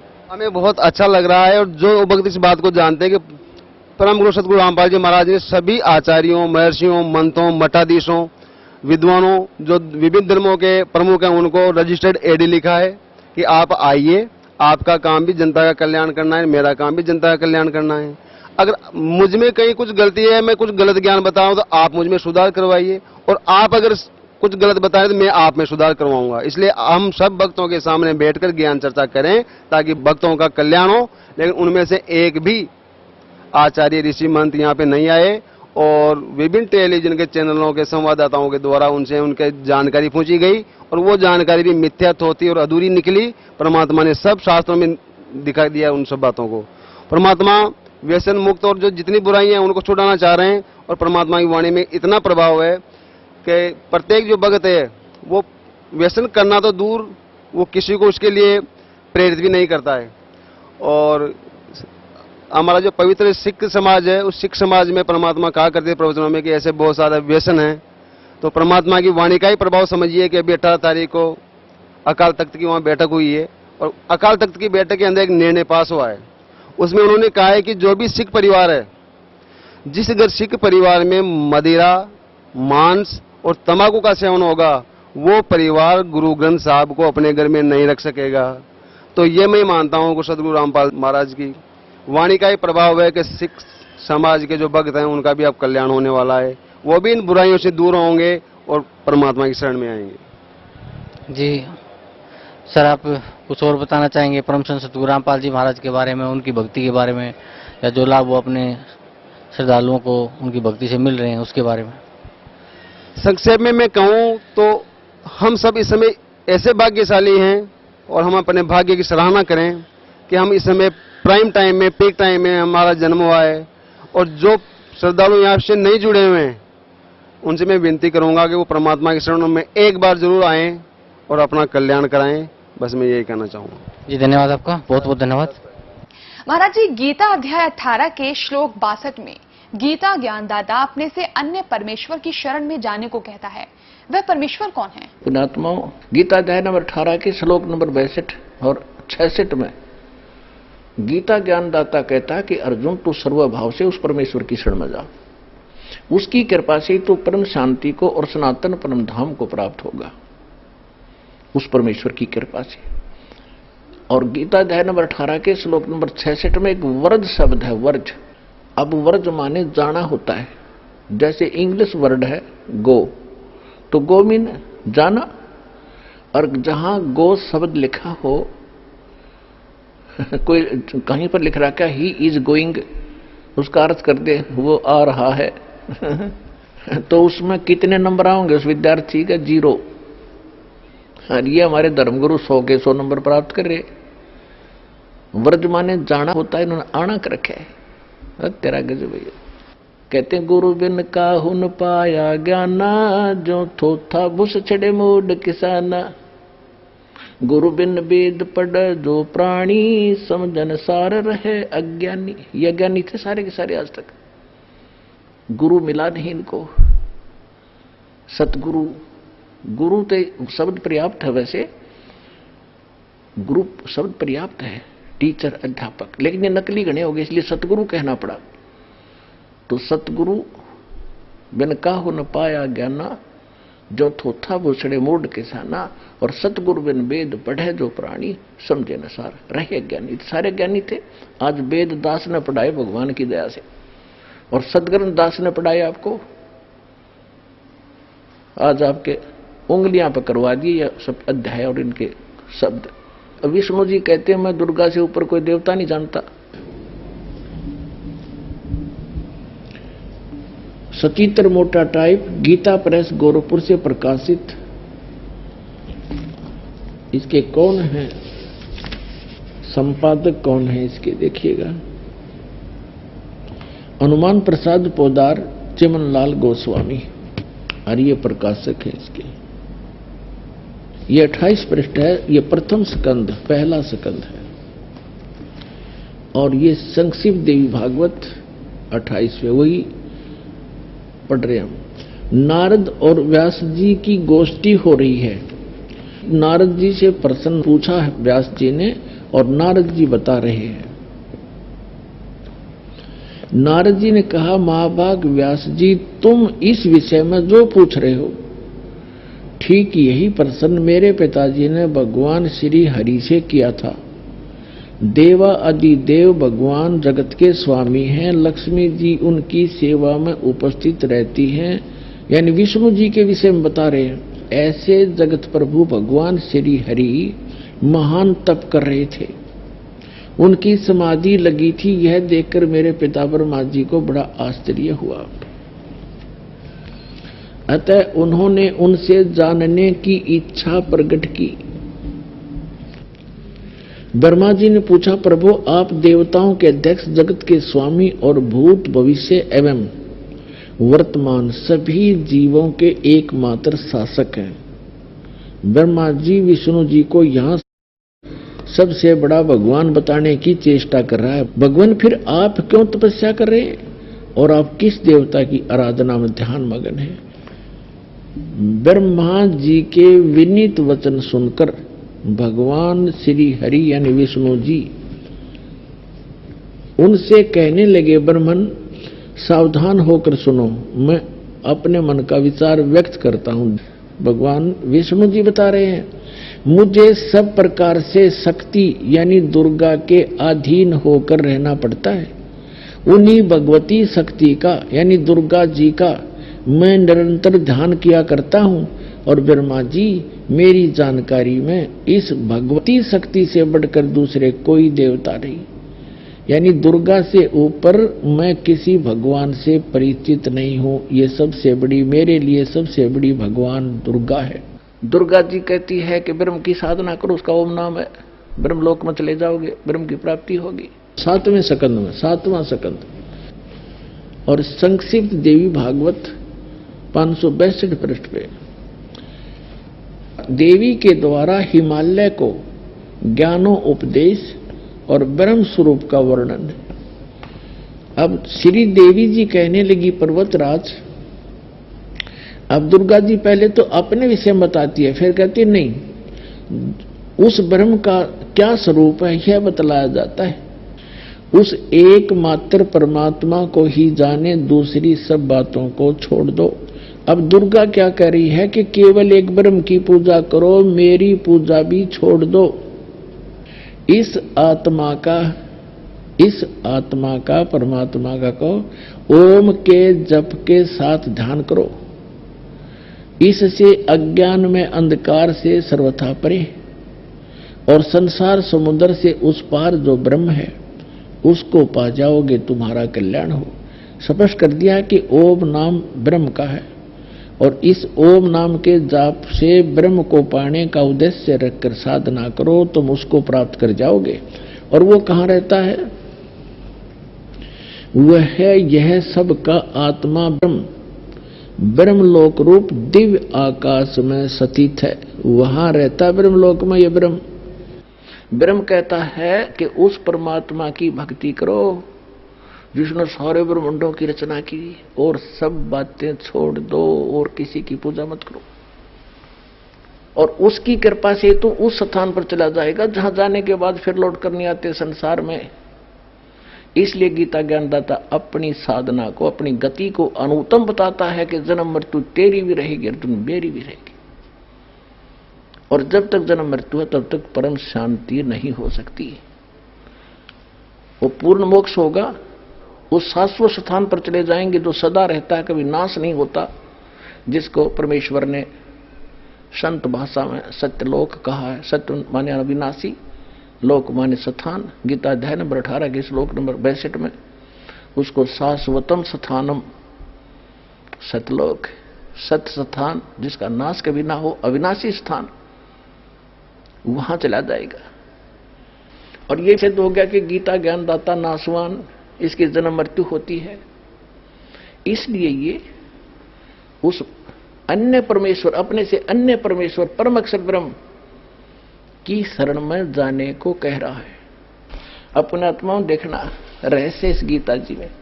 गीता अध्याय नंबर 7 के श्लोक नंबर 19 में स्पष्ट कर दिया, बहुनाम जन्मानाम अन्ते ज्ञानवान माम प्रपद्यते वासुदेव सर्वमिति स महात्मा सुदुर्लभ है। ओए होए, क्या बताया है कि बहुत बहुत जन्मों के किसी अंत के जन्म में कोई ज्ञानी आत्मा माम प्रपद्यते, मेरी भक्ति करता है ब्रह्म तक की, ना तो नीचे की जय गणेश देवा जय गणेश देवा, इन पत्थर की पूजा मंडे रहते, लगे रहते। कोई एकाध करता है ब्रह्म साधना और वो बता दी बात घटिया है मेरे वाली, फिर कहते वासुदेव सर्वमिति स महात्मा सुदुर्लभ है। ओए होए, ये बताने वाला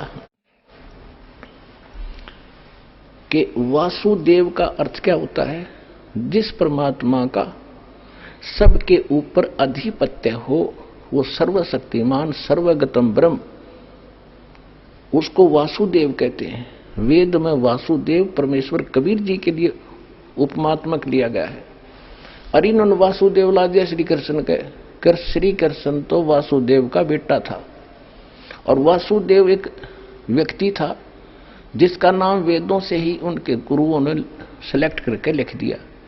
श्री कृष्ण वासुदेव नहीं था, ये तो एक ब्रह्मांड में एक विभाग का मंत्री है, सतोगुण विभाग का, और परम अक्षर ब्रह्म पूर्ण परमात्मा असंग ब्रह्मांड के स्वामी है, वो है वासुदेव।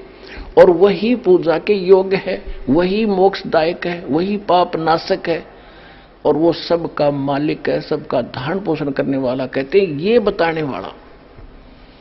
बताने वाला संत बड़ी मुश्किल से मिलेगा अर्जुन, कि वासुदेव ही सब कुछ है, उसकी भक्ति करो और की त्याग दो।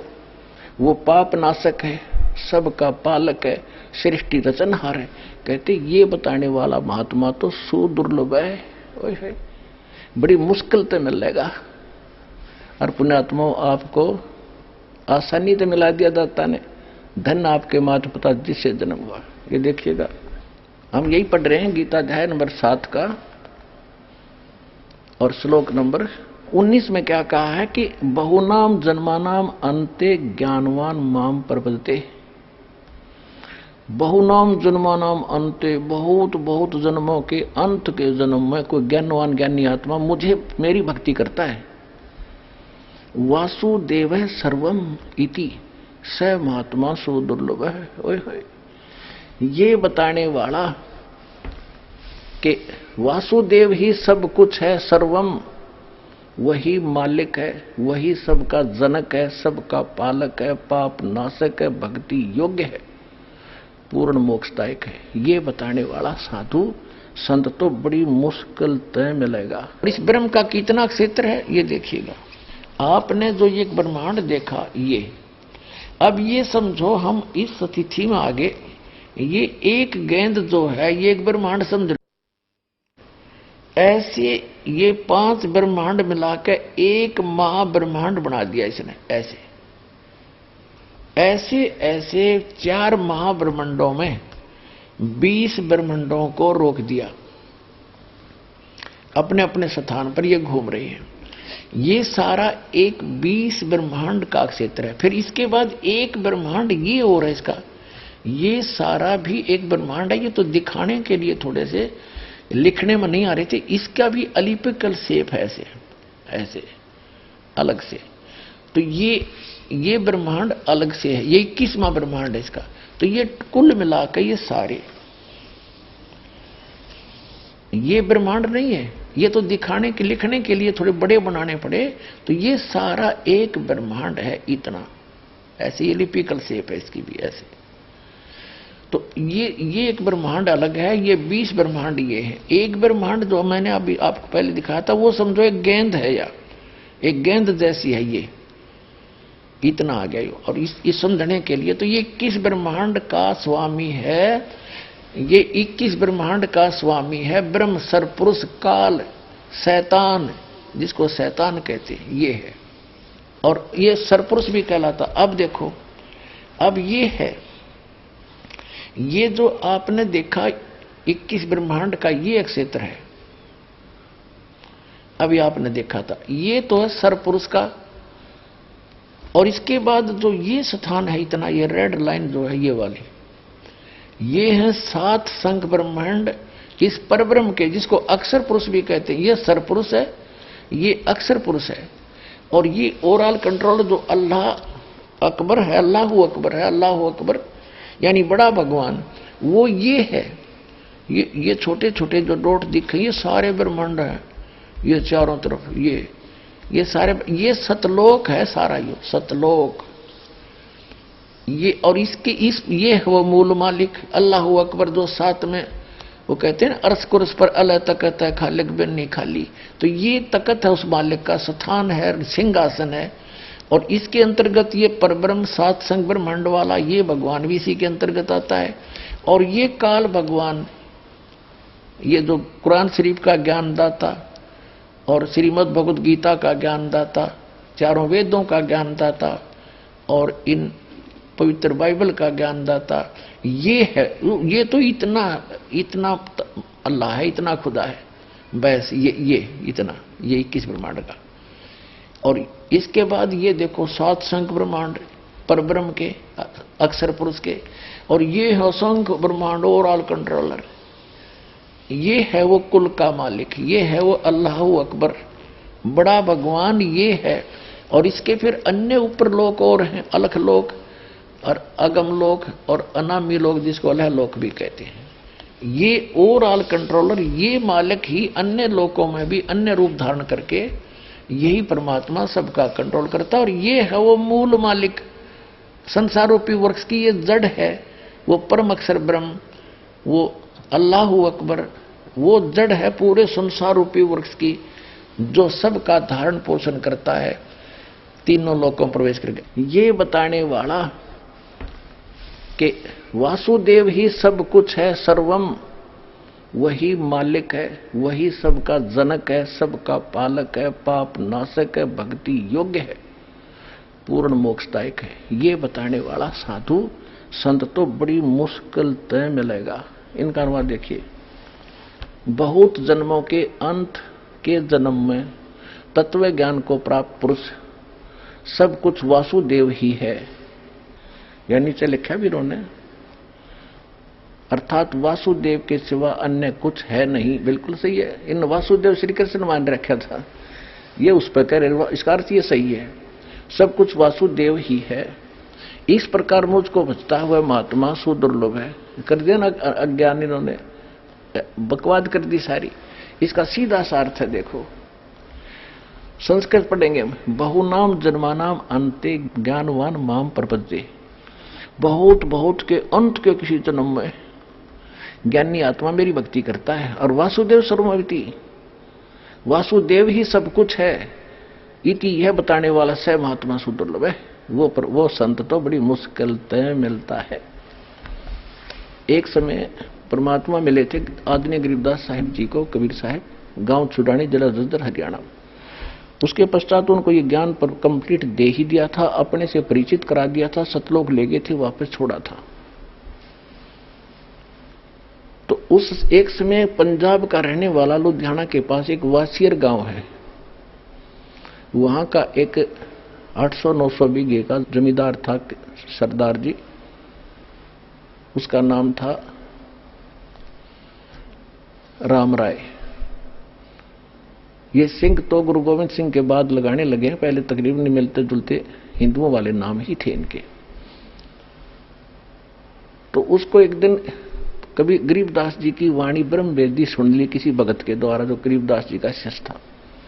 उससे उसने पूरा एड्रेस लिया उस संत का, वो आकर्षित हो गया इस वाणी पर, किसी महापुरुष की वाणी, और अब वर्तमान में जीवित है तो लाभ उठाना चाहिए, क्योंकि ये वाणी के बनबज हैं शेख।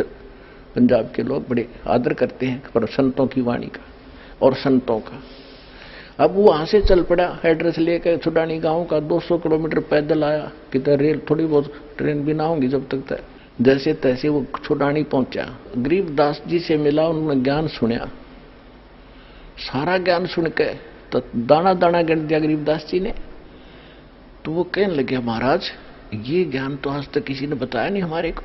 गरीबदास जी बोले कि हम सुल्तानी नानक तारे दादू को उपदेश दिया, जात तुलाहा भेद नहीं पाया, काशी माए कबीरवा, कि आपके नानक जी को भी परमेश्वर मिले थे, उनको ज्ञान था, लेकिन उस वाणी को समझ नहीं सकते तुम। तो क्या कहा कि तत्व भेद कोई ना कहे। उसका नाम झुमकरा भी था, क्योंकि गांव में 2-2 नाम रख लिया करें गांव में, एक तो राम राय उर्फ झुमकरा, यानी वो गढ़ा डामाडोल सा दिमाग का आदमी था। एक बात ने कई बार पूछा करता, अविश्वास सा रहता था उसको, जिस कारण से गरीबदास जी ने उसको इसी नाम से पुकारा था, झुमकरा। उर्फ नाम झुमकरा था। झुमकरा से ज्यादा जाना जाता आदमी जिसका शॉर्ट नाम होगा मुंह में, वही ज्यादा प्रसिद्ध होता है। तो इसलिए अपने गरीबदास जी के ग्रंथ में एक अंग है झुमकरा, जो सरदार जी को समझाया था। क्या कहा था? तत्व भेद कोई ना कहे रे झुमकरा, ये पैसे ऊपर नाच सुनो राई झुमकरा, कोटों मध्य कोई नहीं रे झुमकरो, और बो में कोई गर्क सुनो राई झुमकरा। कि तो पैसे ऊपर नाच हो रहा है, ये संत नहीं है, इनको तत्व भेद है ही नहीं, ना कोई जानता ना कह सकता। और कहते करोड़ संतों में कोई संत नहीं मिलेगा इस तत्व भेद का ज्ञाता, तत्व ज्ञान का ज्ञाता। कोई अरबों में कोई गर्क सुनो रहा है झूमक रहा, अरबों में। ओए होए, अब पूरे विश्व की कितनी आबादी है? 5 अरब से ऊपर, और 5 अरब के अंदर एक ये दास है जो तत्व ज्ञान का ज्ञाता वर्तमान के अंदर है।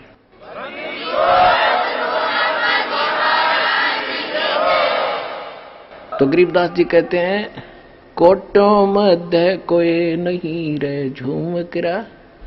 करोड़ संतों में नहीं पाओगे इस ज्ञान का ज्ञाता। और कंप्लीट कोरस हो उसके पास, पूरे मंत्र हो। ग्रक माने saturated, complete in all respect, देसी भाषा ग्रक, यानी कति कंप्लीट, जिसमें कोई कसर ना हो, ऐसा संत। कहते कोटों मध्य कोई नहीं रहे झूमकरा। करोड़ों में कोई नहीं है, अरबों में कोई गर्क सुनो रही झूमकरा। तो यहां गीता जी भी वही कहती है, बहु नाम जन्माना मनते ज्ञानवान माम पर्वते वासुदेव सर्वमिति स महात्मा सुदुर्लभ है।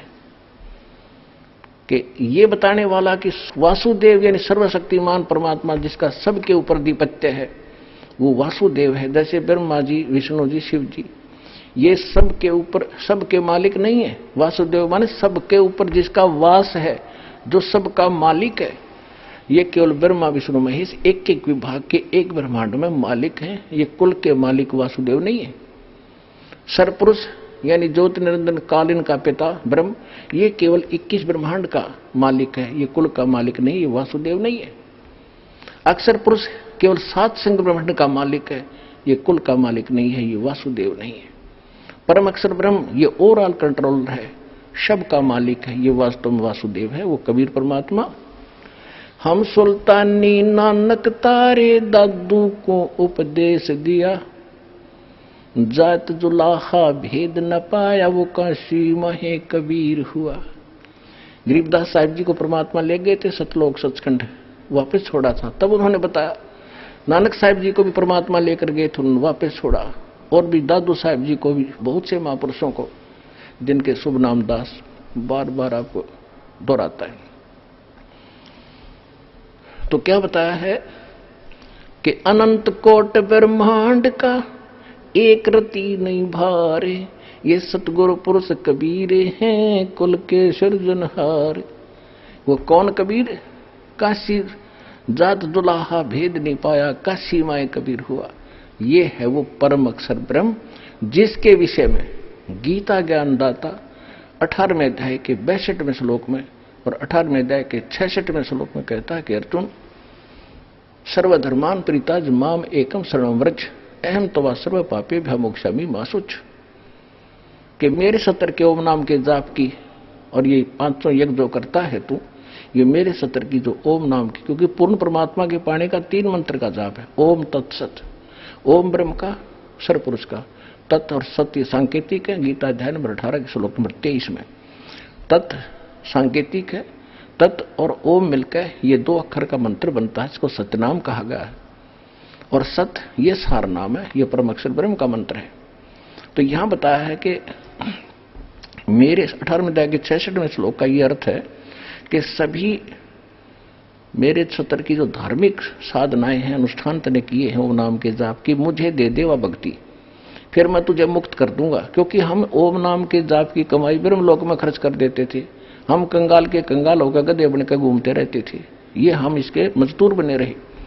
अब हम इसको ओम नाम का जाप दे देंगे, ये हमें छोड़ देगा, फिर हम सतलोक में चले जाएंगे अपने परमात्मा के पास। तो ये भी कहता है सर्वधर्मान परित्यज माम, मेरे 70 की सब पूजा मुझे मत छोड़ दे।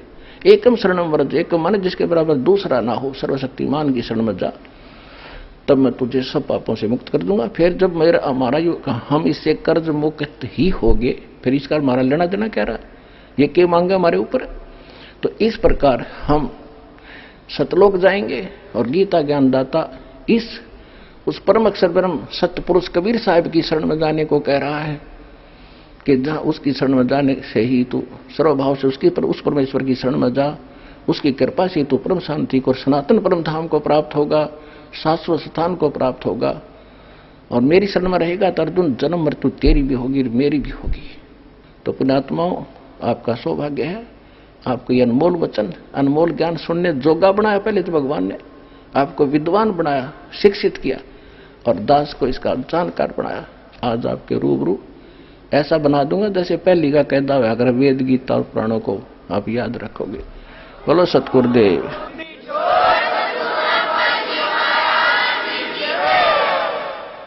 आइए अब हम उन श्रद्धालुओं के अनुभव जानते हैं जो जगत गुरु तत्वदर्शी संत रामपाल जी महाराज जी से दीक्षा प्राप्त कर चुके हैं तथा उनके द्वारा बताए गए भक्ति मार्ग पर चल रहे हैं। नमस्कार सर। सत साहब जी। सर क्या शुभ नाम है आप जी का? मेरा नाम राजीव दास है। सर कहाँ से आए हैं आप? मैं वैसे तो चंडीगढ़ से बिलोंग करता हूँ, लेकिन मैं लंदन से आया हूँ। मैं इंग्लैंड में रहते हुए मेरे को 10 साल हो गए। Sir, what is your occupation?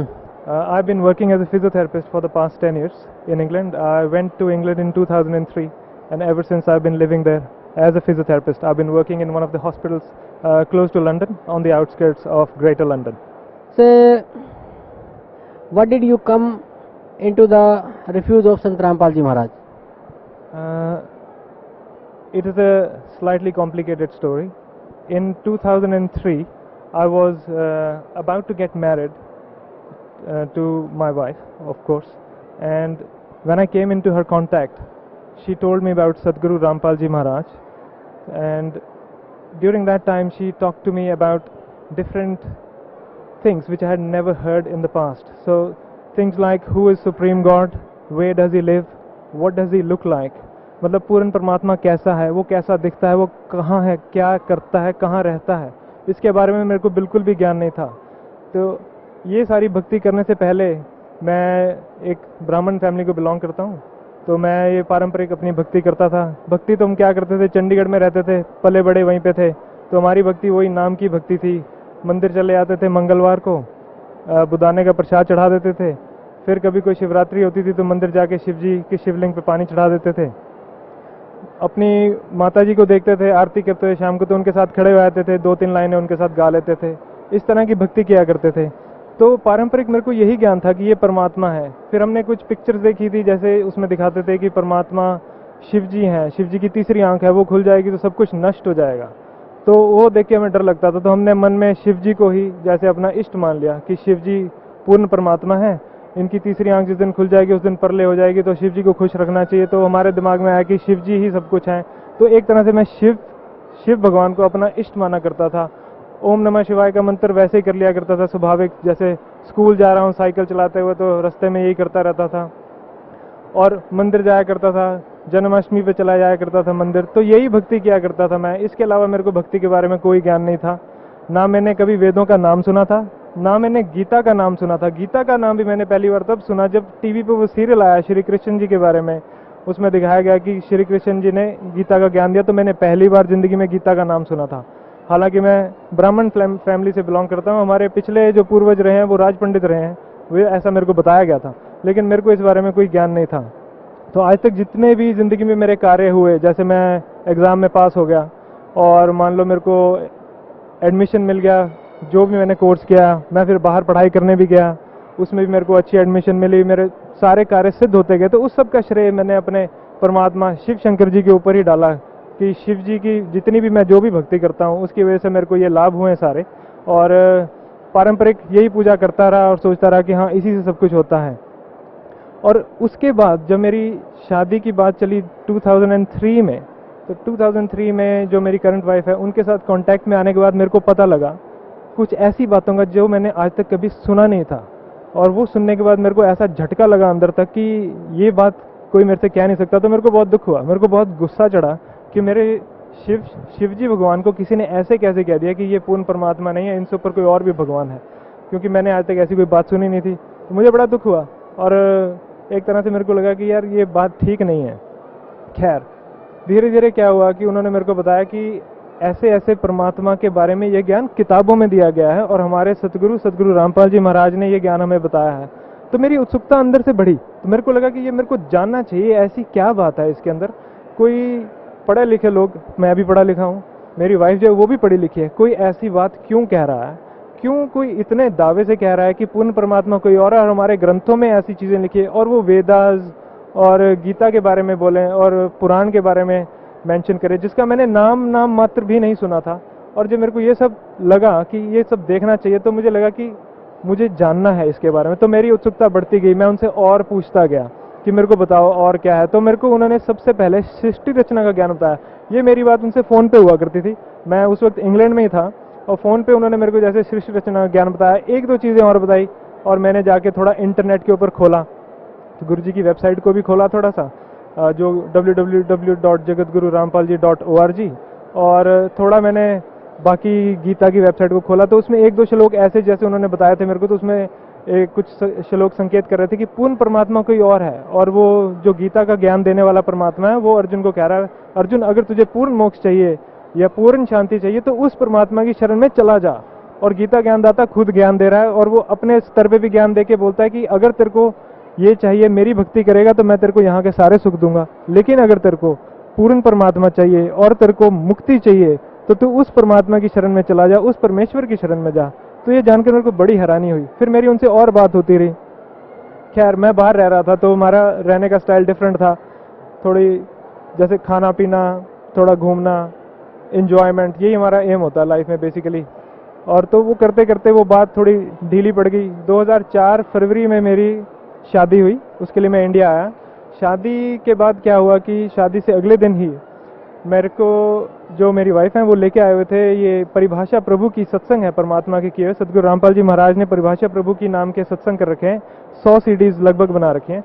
तो उसकी पहली 3 सीडीज हमने डीवीडी प्लेयर पे चला के देखी। मेरे को अंदर से उत्सुकता बहुत थी कि ऐसा क्या ज्ञान है जो मेरे को ये बताना चाह रहे हैं और मेरे समझ में नहीं आ रहा। तो मैंने फिर वो सीडीज देखी, पहली सीडी देखी, दूसरी देखी, तीसरी देखी। तीसरी सीडी देखने के बाद ऐसा लगा कि परमात्मा ने इतने प्रमाण दिए हैं, वेदास खोल खोल के दिखाए, भगवत गीता खोल के दिखाई, कुरान खोल के दिखाई, बाइबल खोल के दिखाई, सारे पुराण दिखाए, और उसमें से एक ही बात सिद्ध की कि पूर्ण परमात्मा कौन है, पूर्ण परमात्मा को कैसे पाया जा सकता है, वो कहाँ रहता है और उसका क्या नाम है। ये जानकर मुझे इतना हर्ष हुआ कि मैंने अपने माता पिता को सबको बताया, और उन्होंने भी मेरे साथ बैठ के ये ज्ञान सुना, और इस चीज़ में उन्होंने हामी भरी कि हाँ, ऐसा गीता में लिखा गया है कि किसी और परमात्मा के बारे में गीता ज्ञानदाता ज्ञान देना चाह रहा है। और उन्होंने इसमें सहमति व्यक्त की कि हाँ, ऐसा है, कुछ ये बात है। तो फिर धीरे धीरे करते हम उनसे और बात करते रहे। बात करते करते थोड़ा ज्ञान अंदर समाने लगा, बहुत अच्छा लगने लगा। तो फिर हमने फ़ोन किया आश्रम में। आश्रम में फ़ोन किया तो पता लगा गुरुदेव जी, सतगुरु रामपाल जी महाराज नरवाना में सत्संग करने के लिए गए हुए थे। ये फरवरी की बात है, फरवरी 2004। 17 फरवरी को मेरा विवाह हुआ था, और 26 फरवरी 2004 को मैंने नरवाना में जाके सर छोटूराम पार्क में सतगुरु रामपाल जी महाराज वहाँ सत्संग कर रहे थे, तो वहाँ पे जाके परमात्मा के चरणों में बैठकर मैंने परमात्मा से नाम दीक्षा प्राप्त की थी। और उस दिन को मैं अपना सबसे अच्छा शुभ दिन मानता हूँ कि मेरे को परमात्मा की शरण मिली, जिसके कारण मेरा जीवन ही बदल गया और मेरे जीवन को एक इतनी अच्छी दिशा मिली। तो ये इस तरह की कहानी है, मैं परमात्मा की शरण में इस तरह से आया। परम संत सतगुरु रामपाल जी महाराज से नाम उपदेश लेने के बाद आपको क्या लाभ मिला? सतगुरु रामपाल जी महाराज की बहुत दया हुई कि मैं उनकी शरण में आया। मैं अपने आप को अत्यंत सौभाग्यशाली मानता हूं कि मेरे को परमात्मा की ये शरण मिली।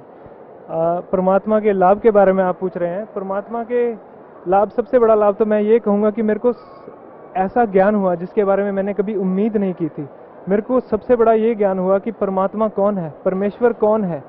ये जानने के बाद फिर मेरे को दूसरा सबसे बड़ा लाभ, या सबसे बड़ा लाभ आप कह लीजिए, मेरे को परमात्मा मिले। मेरे को परमात्मा का ज्ञान हुआ कि सतगुरु रामपाल जी महाराज के रूप में पूर्ण परमात्मा आए बैठे हैं। क्योंकि वेदों में कहा गया है, गीता में भी कहा गया है कि वो जो पूर्ण संत होता है, जो अपने बारे में पूर्ण ज्ञान देता है, पूर्ण सृष्टि का ज्ञान देता है, वो परमात्मा स्वयं ही होते हैं। तो मैं अपने आप को इतना सौभाग्यशाली मानता हूँ कि मेरे को परमात्मा का ज्ञान हुआ और परमात्मा मिले। इस रास्ते पे आने के बाद मेरे, कह लीजिए कि ऐब नहीं लगे या ऐब छूट गए, ऐसा कोई खास ऐब नहीं था। लेकिन जिस सोसाइटी में मैं रहता था, वेस्टर्न कंट्रीज में मैं रह रहा था, उस हिसाब से मैं किसी भी दिशा में जा सकता था। वहाँ पे सोशल ड्रिंकिंग आम चीज़ है, अल्कोहल विस्की ये पीना कोई बहुत बड़ी बात नहीं है, पार्टीज में लोग सोशलाइज करते हैं, it's very easy that you can get into this habit, but मेरे साथ ऐसा नहीं हुआ। परमात्मा के नियम हैं जिनके नियमों का पालन करते हुए हमें इस मर्यादा में रहना होता है कि हम कोई भी किसी भी तरह का नशीला पदार्थ का सेवन ना करें, कोई मांस ना खाएं। ये नाम लेने से पहले मैं कभी कभार मांस खा भी लिया करता था, लेकिन जब से मेरे को पता लगा, जैसे मेरी वाइफ ने भी मेरे को बताया कि ये चीज़ें खानी अच्छी नहीं होती, जैसा अन्न वैसा मन, तो उस समय से मैंने ये खाना भी छोड़ दिया था। लेकिन परमात्मा के नियम होने के बाद, नियम पता लगने के बाद मेरे को ऐसा लगा कि मेरी जीवन की दिशा बिल्कुल बदल गई। इससे पहले मैं सोचा करता था, मतलब यही एम लेके मैं बाहर गया था कि मैं अच्छे पैसे कमा लूँगा, जिस तरह का मेरा प्रोफेशन है उसमें मैं अच्छी तरह से नौकरी कर सकता हूँ, पैसे कमा सकता हूँ, कोई प्रॉब्लम नहीं है, और एक अच्छी लाइफ व्यतीत कर सकता हूँ। तो यही एम लेके मैं बाहर गया था। लेकिन परमात्मा का ज्ञान होने के बाद मेरे को पता लगा कि ये सारी मटेरियलिस्टिक चीज़ें जितनी भी हैं, जैसे कि घर, कोठी, पैसा, ये तो नाशवान चीज़ें, ये चीज़ें यहीं रह जाएंगी, और बाकी जो असली धन हमारा है, जो कि राम नाम का धन है, जो कि भक्ति है, वो मेरे को पूर्ण संत सतगुरु रामपाल जी महाराज जी से ही प्राप्त हुई। तो मैं अपने आप को बहुत सौभाग्यशाली मानता हूँ कि मेरे को वो पूर्ण ज्ञान मिला। वेद में श्लोक आते हैं जो कि परमात्मा को डिफाइन करते हैं। कहते हैं, वेद में आता है उशिगसी कबीर अंगारी ऐसी। उशिगसी मतलब संपूर्ण शांतिदायक, संपूर्ण शांतिदायक कबीर अंगारी ऐसी मतलब पापों को नष्ट करने वाला कबीर परमात्मा है। तो ये ज्ञान मेरे को वेदों से हुआ, और यही मेरे को लाभ परमात्मा की भक्ति प्राप्त करने के बाद हुआ। जब मैंने परमात्मा से भक्ति प्राप्त करके अपनी सच्ची भक्ति शुरू की, तो मुझे अपने जीवन में संपूर्ण शांति मिली, उसका अनुभव हुआ, और इस चीज़ का आभास हुआ कि हाँ, परमात्मा की सच्ची भक्ति करने से परमात्मा आपके जो बुरे से बुरे कष्ट हैं उनको दूर कर देते हैं, और जो हमारे पुराने इकट्ठे हुए पाप हैं उनको भी नष्ट कर देते हैं, जिसकी वजह से हमारा जीवन आगे सरल हो जाता है। तो इसके कारण मेरे को ऐसा लगता है कि मेरे को एक मेंटल सेटिस्फैक्शन, मेंटल पीस मिली। आप देखेंगे कि वेस्टर्न कंट्रीज में सबसे ज़्यादा प्रॉब्लम ये है आजकल कि लोगों के पास पैसा तो बहुत है, घर भी है, कोठी भी है, मकान भी है, एक चीज़ जो उनके पास नहीं है, जो वो पैसों से नहीं खरीद सकते, वो है मेंटल पीस। उस मेंटल पीस को ढूंढते ढूंढते वो लोग कभी छुट्टियाँ मनाने जाते हैं, कभी बीच पे जाके लेट जाते हैं, जैसे हमारे सतगुरु जी रामपाल जी महाराज ज्ञान देते हैं कि लोग अपने अच्छे अच्छे घरों को छोड़ के बीच के ऊपर लेटते हैं आनंद लेने के लिए कि हाँ, यहाँ हमें बहुत सुख मिल रहा है। वो शांति उनको, आंशिक शांति तो मिलती है, लेकिन वो शांति कहीं नहीं है। वो शांति मेरे को ये पूर्ण परमात्मा की भक्ति शुरू करने के बाद ही मिली, और इससे बड़ा कोई भी लाभ किसी को नहीं हो सकता कि जिसकी जीवन में स्थिरता आए, एक स्टेबिलिटी आई मेरी लाइफ में। मेरे में वो वाली होड़ नहीं रही कि मैं और से और पैसे कमाता रहूं और बहुत बड़ा साहूकार बन जाऊं, ऐसा नहीं रहा। मेरे जीवन में एक स्टेबिलिटी आ गई, और दूसरी चीज़ जो मेरे जीवन में आई वो मेरे को एक मेंटल सेटिस्फैक्शन और एक मेंटल पीस मिली। इससे ऊपर कोई भी लाभ किसी तरह का आप ना पैसे से खरीद सकते हैं, ना प्राप्त कर सकते हैं। ये लाभ आप सिर्फ परमात्मा सतगुरु रामपाल जी महाराज जी की शरण में आकर सच्ची भक्ति करने से ही प्राप्त कर सकते हैं। तो इससे बड़ा लाभ मेरे ख्याल से मेरे जीवन में नहीं हो सकता। से परम संत सतगुरु रामपाल जी महाराज से नाम उपदेश लेने के बाद आप बता रहे हैं कि आपको परमात्मा कौन है, कैसे मिलता है, कहाँ रहता है, मनुष्य के जीवन का मुख्य कर्तव्य क्या है, किस लिए हम इंसान पैदा हुआ है, ये सब बातों का आपको ज्ञान हुआ। और आप सबसे बड़ी बात बता रहे हैं कि आप वेस्टर्न कल्चर में रहते हैं, आप इंग्लैंड में रहते हैं, और आप बता रहे हैं कि वहाँ सबसे बड़ी प्रॉब्लम ये है कि इंसान को मानसिक शांति नहीं मिलती, और वो मानसिक शांति आपको मिली। तो सर, भक्त समाज को क्या संदेश देना चाहते हैं आप? भक्त समाज को मैं यही संदेश देना चाहूँगा कि देखिए, जैसे मैं हूँ, मेरे को आज तक ये नहीं पता था कि वेद क्या होते हैं, गीता क्या होती है, और पूर्ण परमात्मा के बारे में जो भी मेरे को ज्ञान था, या कह लीजिए परमात्मा या जिन भगवानों को हम मानते हैं उनके बारे में मेरे को जो भी ज्ञान था, वो मेरे को अपने माता पिता, दोस्तों या फिर हमारे समाज से पता लगा, और उसी के ऊपर आरूढ़ होकर मैं अपनी भक्ति करता रहा, उसी में दृढ़ था। मैंने आज तक उसको क्वेश्चन नहीं किया क्या सही है क्या गलत है। वो इसलिए क्योंकि हमारे माता पिता ने जो हमें बताया वो हमने सत्य मान लिया। पढ़ने लिखने के बाद, जैसे मैं मेडिकल फील्ड से बिलोंग करता हूँ, तो we believe in evidence base. हम कोई भी चीज़, जैसे कोई दवाई भी देते हैं या कोई कुछ भी करते हैं मेडिकल में, कोई भी इंटरवेंशन करते हैं, तो we look for an evidence base behind it, कि इसके पीछे क्या एविडेंस है, इज इट एफिकेशियस और नॉट, क्या ये चीज़ जो हम दे रहे हैं ये कारगर भी है, इसके पीछे कोई सबूत है। इसी तरह से मैं भक्त समाज को कहना चाहूँगा कि ये जो लोग भक्त समाज जो सारे हैं उनसे मेरी ये प्रार्थना है कि जो भी भक्ति वो करते आ रहे हैं उसको वो एक बार क्वेश्चन करके देखें कि अगर हम किसी को परमात्मा या देवी माँ को परमात्मा मान रहे हैं तो किस बेस पे मान रहे हैं। देवी माँ का एक पुराण आता है जिसको देवी भागवत महापुराण कहते हैं, ऐसे ही शिव शंकर जी का एक पुराण है जैसे शिव पुराण है, इनसे ऊपर हमारे गीता और वेद है। उसके अंदर क्या लिखा है, क्या वो मैच करता है हमारी बाकी नॉलेज से जो हमें बताई गई है। मेरी भक्त समाज से ये प्रार्थना है कि वो कम से कम अपने ग्रंथ खोल के देखें कि हमारे ग्रंथों में क्या लिखा है, शिव जी क्या कहना चाह रहे हैं। शिव पुराण में कई जगहों पे आपको ऐसा लिखा मिलेगा कि शिव जी, विष्णु जी और ब्रह्मा जी अपने आप को जन्म और मृत्यु में कह रहे हैं। ये मैं नहीं कह रहा, ये हमारे ग्रंथों में लिखा हुआ है। वो कहते हैं कि हमारा तो आविर्भाव और तिरोभाव हुआ करता है, और वो अपनी माता जो कि दुर्गा माँ है उसको एड्रेस करते हुए कह रहे हैं कि माता तुम ही नित्य हो, जगत जननी हो, संपूर्ण तुम ही जगत जननी हो। तो वो चीज़ें मनगढ़ंत तो है नहीं, हमारे ग्रंथों में लिखी हुई हैं, तो उनको खोल के देखिए। फिर अगर आप उनके ऊपर थोड़ा सा अनुसंधान करेंगे तो आपको पता लगेगा कि ये चीज़ों का मतलब क्या है। और इसका असली हल ढूंढने के लिए परमात्मा सतगुरु संत रामपाल जी महाराज जी के प्रवचन सुनिए, क्योंकि सतगुरु रामपाल जी महाराज ने क्या कर रखा है कि जो भी बात वो कहते हैं प्रमाण सहित कहते हैं। उन्होंने प्रोजेक्टर के ऊपर टीवी पे एक एक चीज़ का प्रमाण दे रखा है। हमारे ग्रंथों में से एक एक लाइन खोल के दिखा रखी है कि शिव जी क्या कहना चाह रहे हैं, विष्णु जी क्या कहना चाह रहे हैं, ब्रह्मा जी क्या कहना चाह रहे हैं, और किस पूर्ण परमात्मा की तरफ वो संकेत करना चाह रहे हैं। माता भी, जो माता दुर्गा है, वो भी देवी पुराण में किसी और परमात्मा की तरफ संकेत करती है। तो ये सब कलेक्टिवली क्या बताना चाह रहे हैं। इसी तरह से परमात्मा ने हमें कुरान शरीफ और बाइबल में से ज्ञान दिया है, और ये प्रूव किया है कि परमात्मा एक है जिसका नाम कबीर देव है, या हमारी लोकल भाषा में कह लीजिए कबीर साहिब है या कबीर देव है। वो परमात्मा का ज्ञान इन सारे ग्रंथों में एक ही है। गीता में भी यही है, वेदास में भी यही है, बाइबल और कुरान में मिलाकर यही है। तो इतने सारे एविडेंस देखकर मेरे को ये संतुष्टि हुई कि actually yes, this is the right way of worship, this is the right path which is the one we should follow, and this is what I want to say to the devotee society. यही मैं भक्त समाज से कहना चाहूँगा कि वो कम से कम परमात्मा के सत्संग को सुने और देखें, और अगर उस पर यकीन नहीं होता तो वो उनकी किताबें खोल के देख लें, किताबों से मैच कर लें और जानें कि परमात्मा क्या कहना चाह रहे हैं। कबीर साहब का एक श्लोक है, वो कहते हैं कि ये मानव जन्म दुर्लभ है, ये मिले ना बारंबार, जैसे तरवर से पट्टा टूट गिरे बहुर न लगता डार। ये जो मानव शरीर हमें प्राप्त हुआ है ये भक्ति करने के लिए प्राप्त हुआ, और एक बार ये मानव शरीर खत्म हो गया तो ये एक पत्ते की तरह है जो पेड़ से टूट के फिर सूख जाता है और मर जाता है।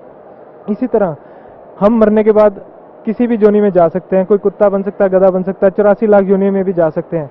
हमें मानव शरीर इसलिए प्राप्त हुआ है कि हम परमात्मा की पूर्ण भक्ति कर सकें, और जो हमारे जीवन का मेन उद्देश्य है मोक्ष, वो प्राप्त कर सके। भौतिक सुख तो इस भक्ति से हमें स्वाभाविक ही हो जाते हैं, वो तो एज ए बाय प्रोडक्ट मिलता है हमें इस भक्ति का। लेकिन जो हमारी भक्ति का मेन एम है वो है मोक्ष प्राप्त करना। वही मोक्ष जो गीता में भगवान श्री कृष्ण जा गीता ज्ञानदाता अर्जुन को कहता है कि उस मोक्ष को प्राप्त करने के लिए तू उस परमेश्वर की शरण में जा जिससे तेरे को वो मोक्ष प्राप्त होगा। और उसी के लिए वो कहते हैं कि उन तत्वदर्शी संतों से जाके उनको दंडवत प्रणाम करो, उनसे वो ज्ञान सुन जो तुझे पूर्ण परमात्मा का ज्ञान करेंगे, और फिर उनकी शरण में जाने से तेरे को मोक्ष प्राप्त होगा।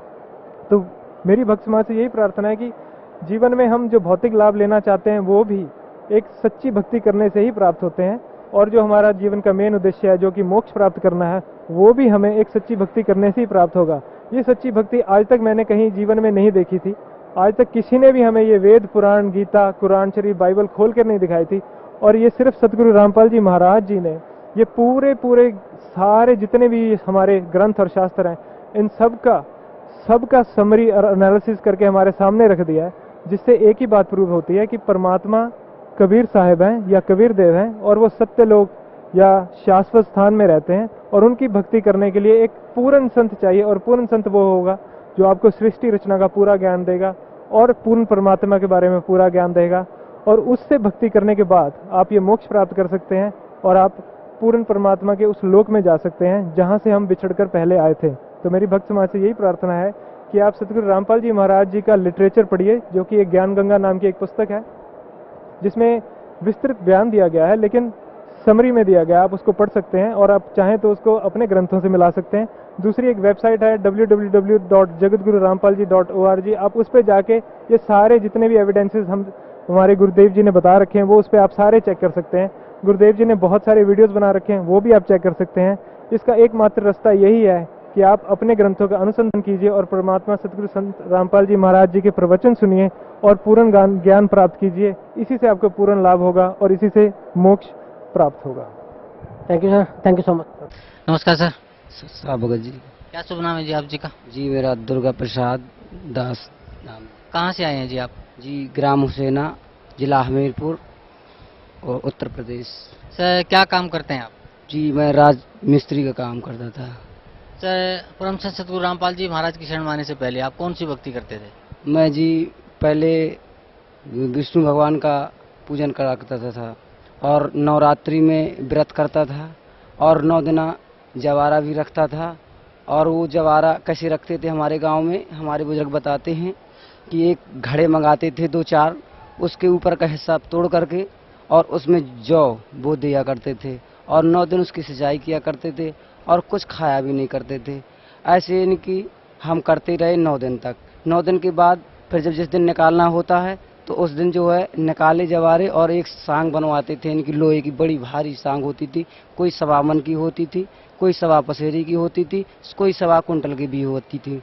तो बताते थे कि अगर जो इनको सांग लेते हैं तो उनको कोई इनकी दुख नहीं होता है और सब परमात्मा उनका जो है पूर्ण करता है। इस प्रकार से मैंने 11 साल की उम्र से वो सांग इस तरफ से छिदा करके इस तरफ निकलवाता था मैं।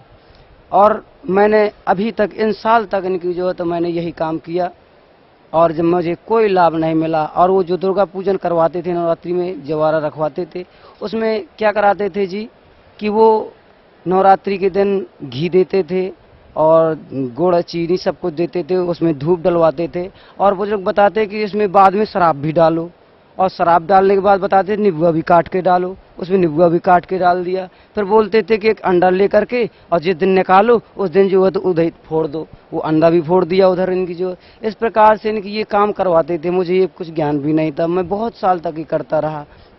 इसके बाद फिर मुझे ये हुआ, किसने बताया कि आप मौन चराया करो। हमारे यहाँ मौन कैसे चराते हैं, ये मोर के पक्खे होते हैं जो, तो उनको जो है ले करके और 2 दिन का व्रत होता है और नंगे पैर इनकी जंगलों में जाते हैं, जहाँ जहाँ आश्रम होते हैं वहाँ पे एक नारियल भी फोड़ा करते हैं और पान बतासा भी चढ़ाया करते हैं।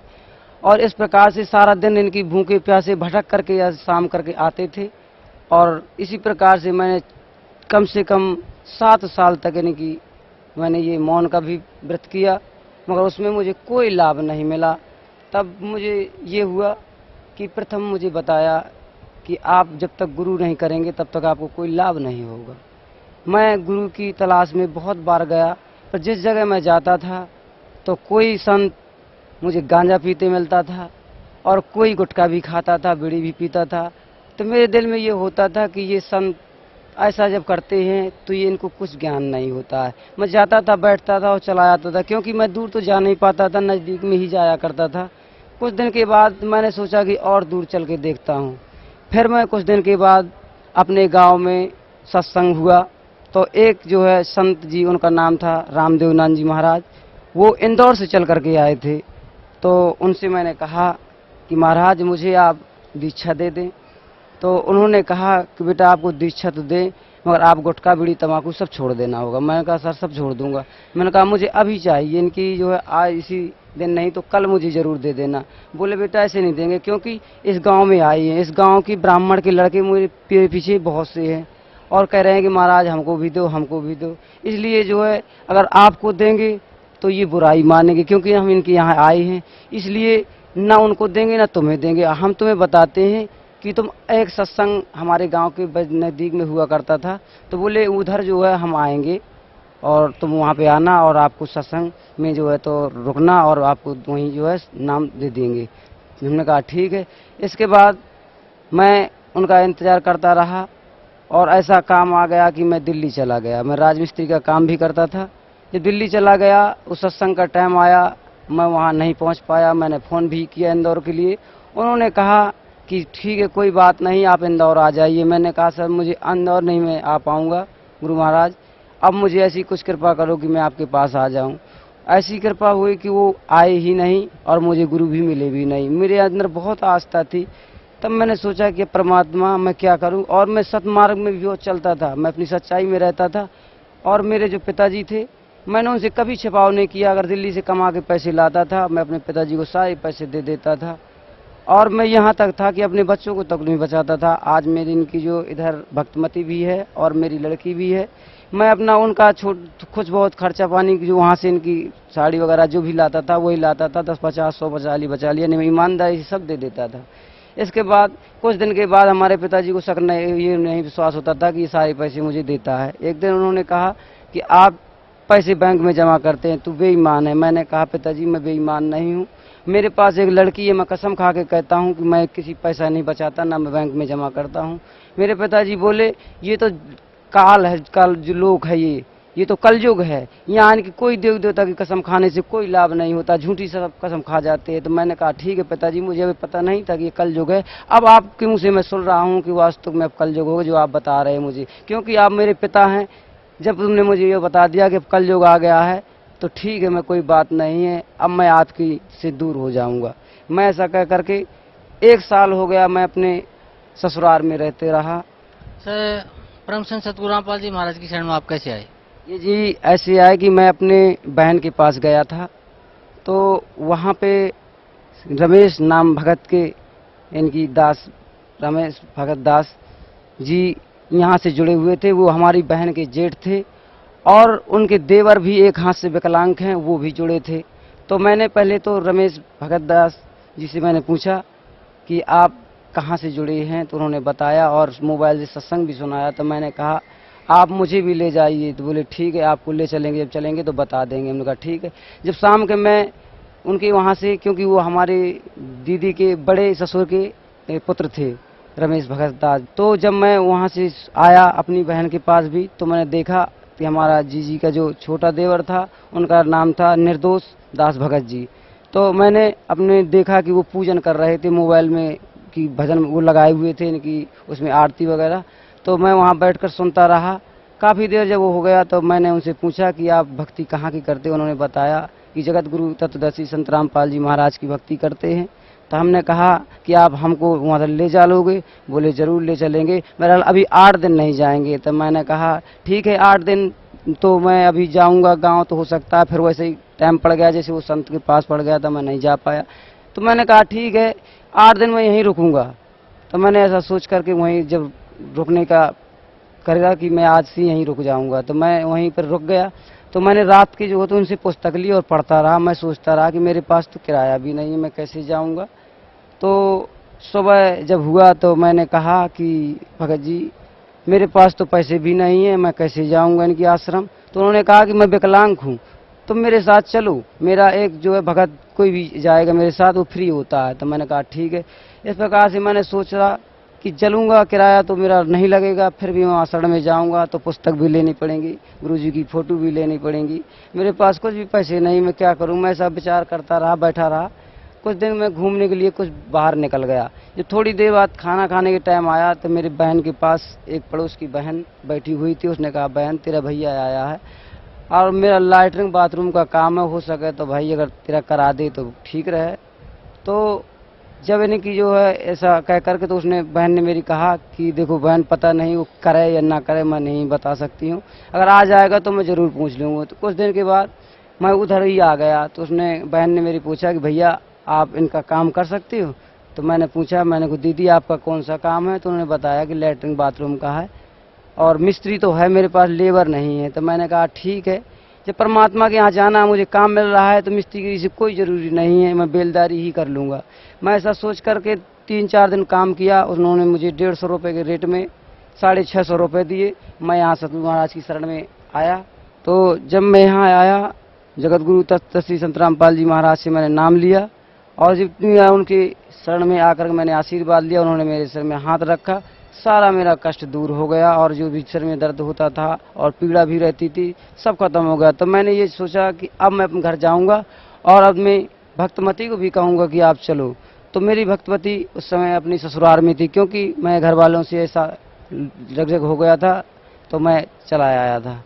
जब मैं अपनी ससुराल गया तो मैंने अपने कहा कि आप भी इनकी गुरु महाराज की शरण में चलिए, तो बोली ठीक है हम चलेंगे। मैंने अपनी ससुर से भी कहा, वो भी तैयार हो गए जाने के लिए कि ठीक है हम भी चलेंगे।